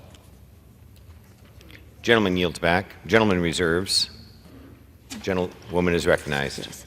Speaker, I yield 1.5 minutes to the gentlewoman from Florida, a member of the Appropriations Committee, Ms. Frankel. Gentlewoman is recognized. Thank you, Mr. Speaker. I urge support of this bill, which sends military aid to Israel to defend herself, protects U.S. troops in the Middle East, and provides urgently needed food and medicine to those suffering in places like Gaza, Sudan, and Ukraine. Mr. Speaker, my grandfather, Abe, he fled Europe as the Nazis took over, as they murdered 6 million Jews. Today, almost half of the world's Jewish population, over 7 million people, live in Israel. And with calls from river to the sea, Iran's regime and its proxies have vowed to wipe Israel off the map. Hezbollah fires rockets. Hamas brutally attacks innocent Israelis, raping women, taking hostages. Iran sends a barrage of missiles as it builds its nuclear arsenal. Make no mistake, Iran is not our friend either. Israel's security is our security. And without our attention and resources, the Middle East is at risk. The funding in this bill will save lives. Missile defense for our ally, protecting our troops in the Middle East, and humanitarian aid for the heartbreaking need around the world. I yield back. Gentlewoman yields. Reserves. Gentleman is recognized. I yield to the gentleman from New Jersey, Mr. Kane, for 1 minute. The gentleman is recognized. Mr. Speaker, I rise today in support of H.R. 8034, the Israel Security Supplemental Appropriations Act of 2024. This bill will ensure that Israel has the means to defeat its enemies and defend its people. This legislation also sends a signal to Iran and its proxies that the United States stands with its allies and partners in the Middle East and will remain a strong presence in the region. I also urge support for the Ukraine Security Supplemental Appropriations Act of 2024. Ukraine is fighting for its life every day against Vladimir Putin. Make no mistake, Putin is seeking to extend his control over Central and Eastern Europe, including nations who are now NATO allies. He does not recognize national sovereignty or borders. Putin is deepening his ties with Iran. These bills are not only for the security and preservation of Israel, Ukraine, and Taiwan, but also for continued American leadership on the world stage. We must stand together with our allies and partners and against authoritarianism. Thank you. Gentleman reserves. Gentlewoman is recognized. Mr. Speaker, I yield 1.5 minutes to the gentleman from Wisconsin, Mr. Pocan, a member of the Appropriations Committee. Gentleman is recognized. Thank you. Thank you, Mr. Speaker. Since the October 7th Hamas attack, Netanyahu has responded with a widespread bombing campaign in Gaza. Just yesterday, 9 Palestinians were killed in a strike near Rafah, 6 being children. This is anything but going after Hamas. This is a collective punishment of all Palestinians in Gaza. Netanyahu doesn't support the United States' position of a two-state solution for peace. He doesn't respect our urges not to invade Rafah. He disputes what the U.S. and aid groups have said about famine taking over in Gaza, and he launched an attack on Iran after the White House told him not to. If he's not listening to us on matters of international security, how can he be trusted with more offensive weapons? Enough is enough. I support the people of Israel who don't want bombs raining on them from extremists in Gaza, and the hostages must be released. And I also support the Palestinians who deserve human rights and dignity. 35,000 people have been killed and thousands more will die from starvation and disease. We are better than that. So is Israel. I'm not sure Netanyahu is, and that's why I can't vote to provide him with more unconditional offensive weapons today, and I urge a no vote, and I yield back. Gentleman reserves. Gentleman is recognized. Mr. Speaker, I yield 1 minute to the gentleman from New Jersey, Chris Smith. Thank you. Gentleman is recognized. Mr. Speaker, the United States must make absolutely clear in both word and deed, not just today, but every day and without equivocation, that we stand with Israel. Both defensive weapon systems like Iron Dome and David's Sling and all necessary offensive military capabilities must be conveyed without delay to Israel for as long as it takes to defeat Hamas and to deter Iran, Hezbollah, and other radical Islamists. Of significance, H.R. 8034 prohibits aid to Gaza from flowing through UNRWA, an anti-Semitic, disgraceful organization that teaches Palestinian children to hate Jews, glorifies suicidal martyrdom, and the evisceration of Israel as a state. UNRWA is a child soldiers' factory that we have funded for decades. 21 years ago, on this floor, 2003, I offered an amendment that passed the House to defund UNRWA. Senate never acted. A few weeks ago, the Foreign Affairs Committee passed my bill to stop UNRWA funding. This bill, and I thank my friends for bringing it to the floor, defunds UNRWA. Israel has an absolute right to exist, free from aggression Gentleman's time and has expired. anti-Semitic hate. Thank you. Gentleman reserves. Gentlewoman is recognized. Speaker, I yield 1 minute to the gentleman from California, Mr. Sherman. Gentleman is recognized.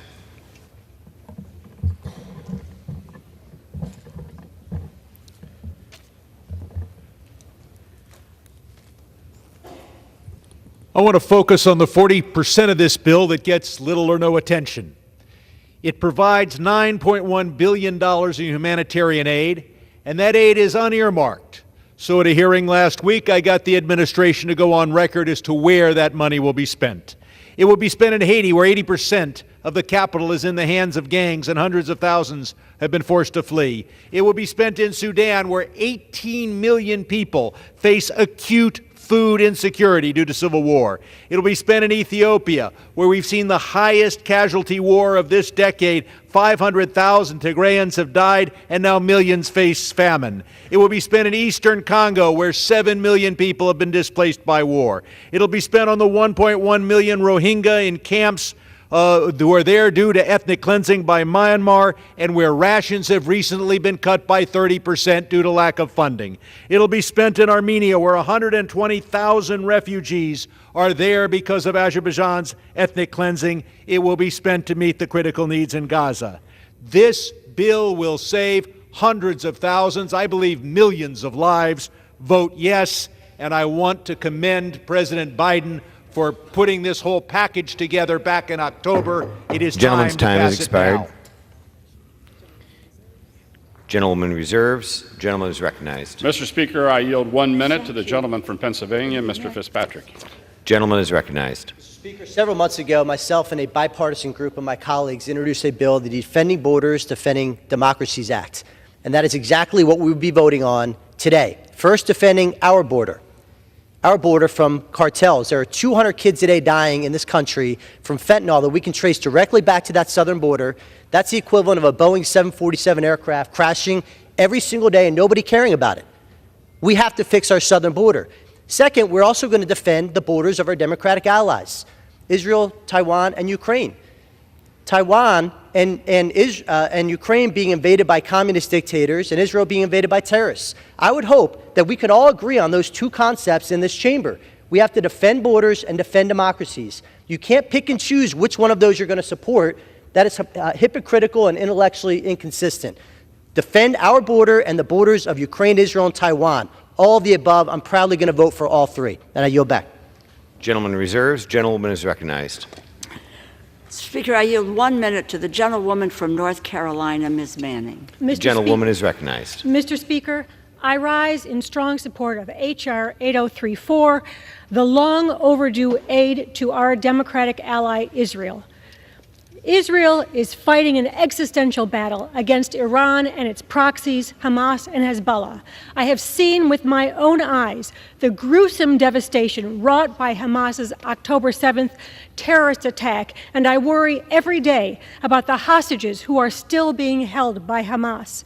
Last Saturday, Iran unleashed an unprecedented attack on Israel with 300 drones and missiles. If only one ballistic missile had hit its target, there would have been devastating loss of life, loss of Jews, Muslims, and Christians. I ask my colleagues to remember a no vote would deny much-needed humanitarian aid and much-needed funding for the nonprofit security grant program to help high-risk religious institutions in our country.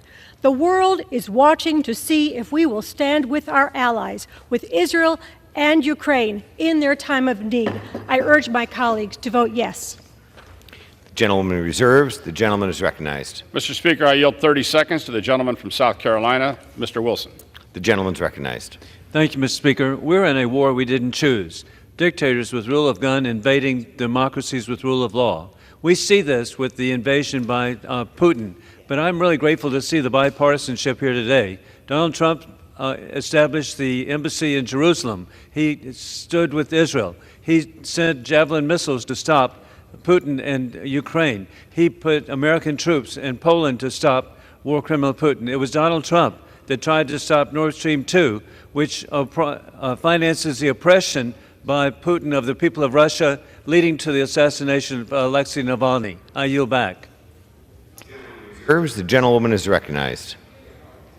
Speaker, I yield 1 minute to the gentlewoman from Texas, Ms. Jackson Lee. The gentlewoman is recognized.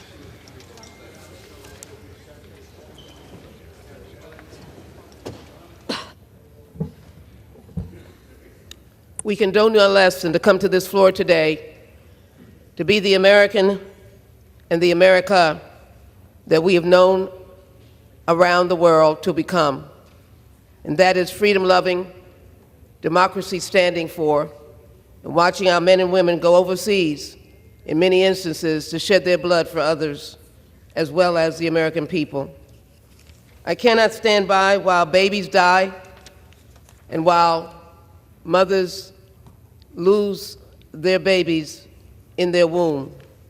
Stand today so that we can make sure that the people in Gaza continuously have the funding that is necessary, that Israel and Ukraine can stand up for others while they're fighting for democracy.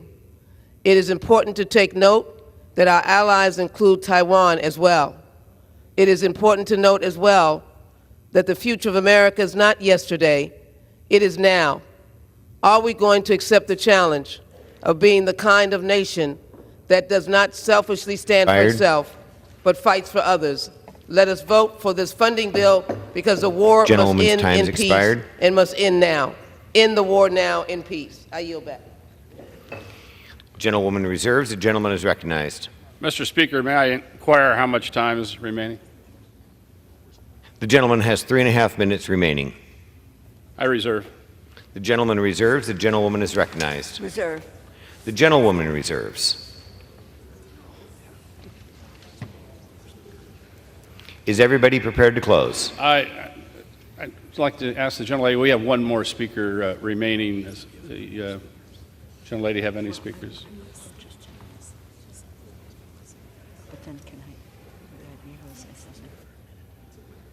We have no more speakers. I'll yield myself what time I may consume. The gentleman is recognized. I'm prepared to close, so I'm going. The gentleman reserves.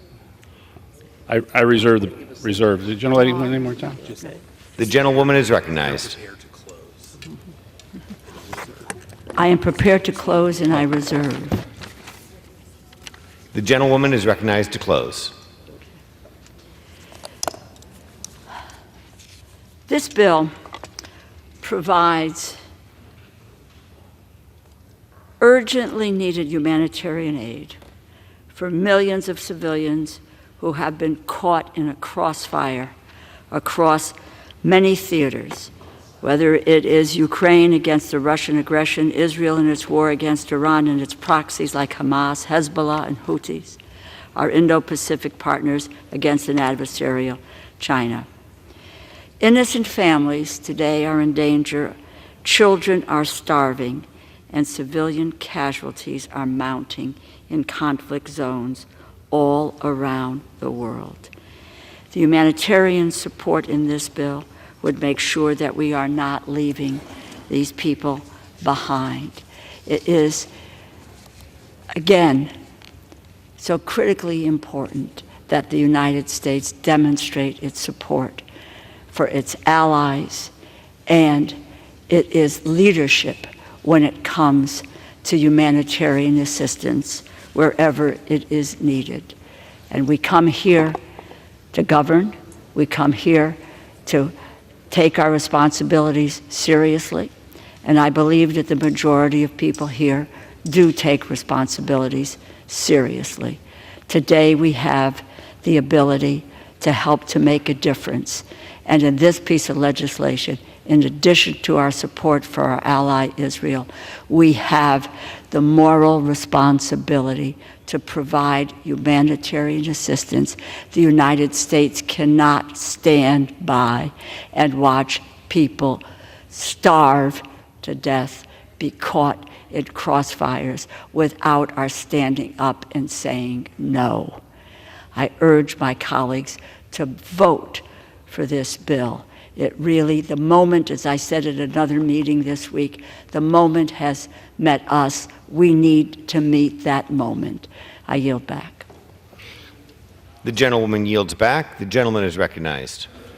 In closing, this is the day we're going to act. I urge all my colleagues to support these critical national security bills.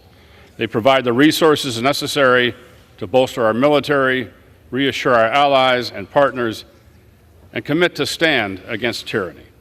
The world is waiting, watching, and wanting America to lead. This is our moment. I yield the balance of my time. Gentleman yields. All time for debate has expired. Pursuant to House Resolution 1160, the previous question is ordered on the bill. The question is on engrossment and third reading of the bill. Those in favor say aye. Those opposed, no. The ayes have it. Third reading.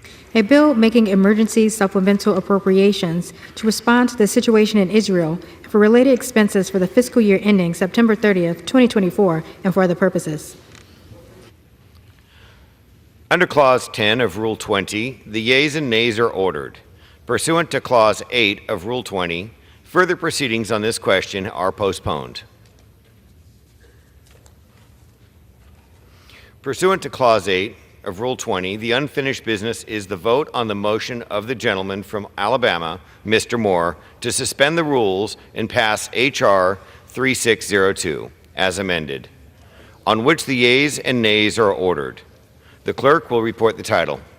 H.R. 3602, a bill to prohibit the intentional hindering of immigration, border, and customs controls and for other purposes.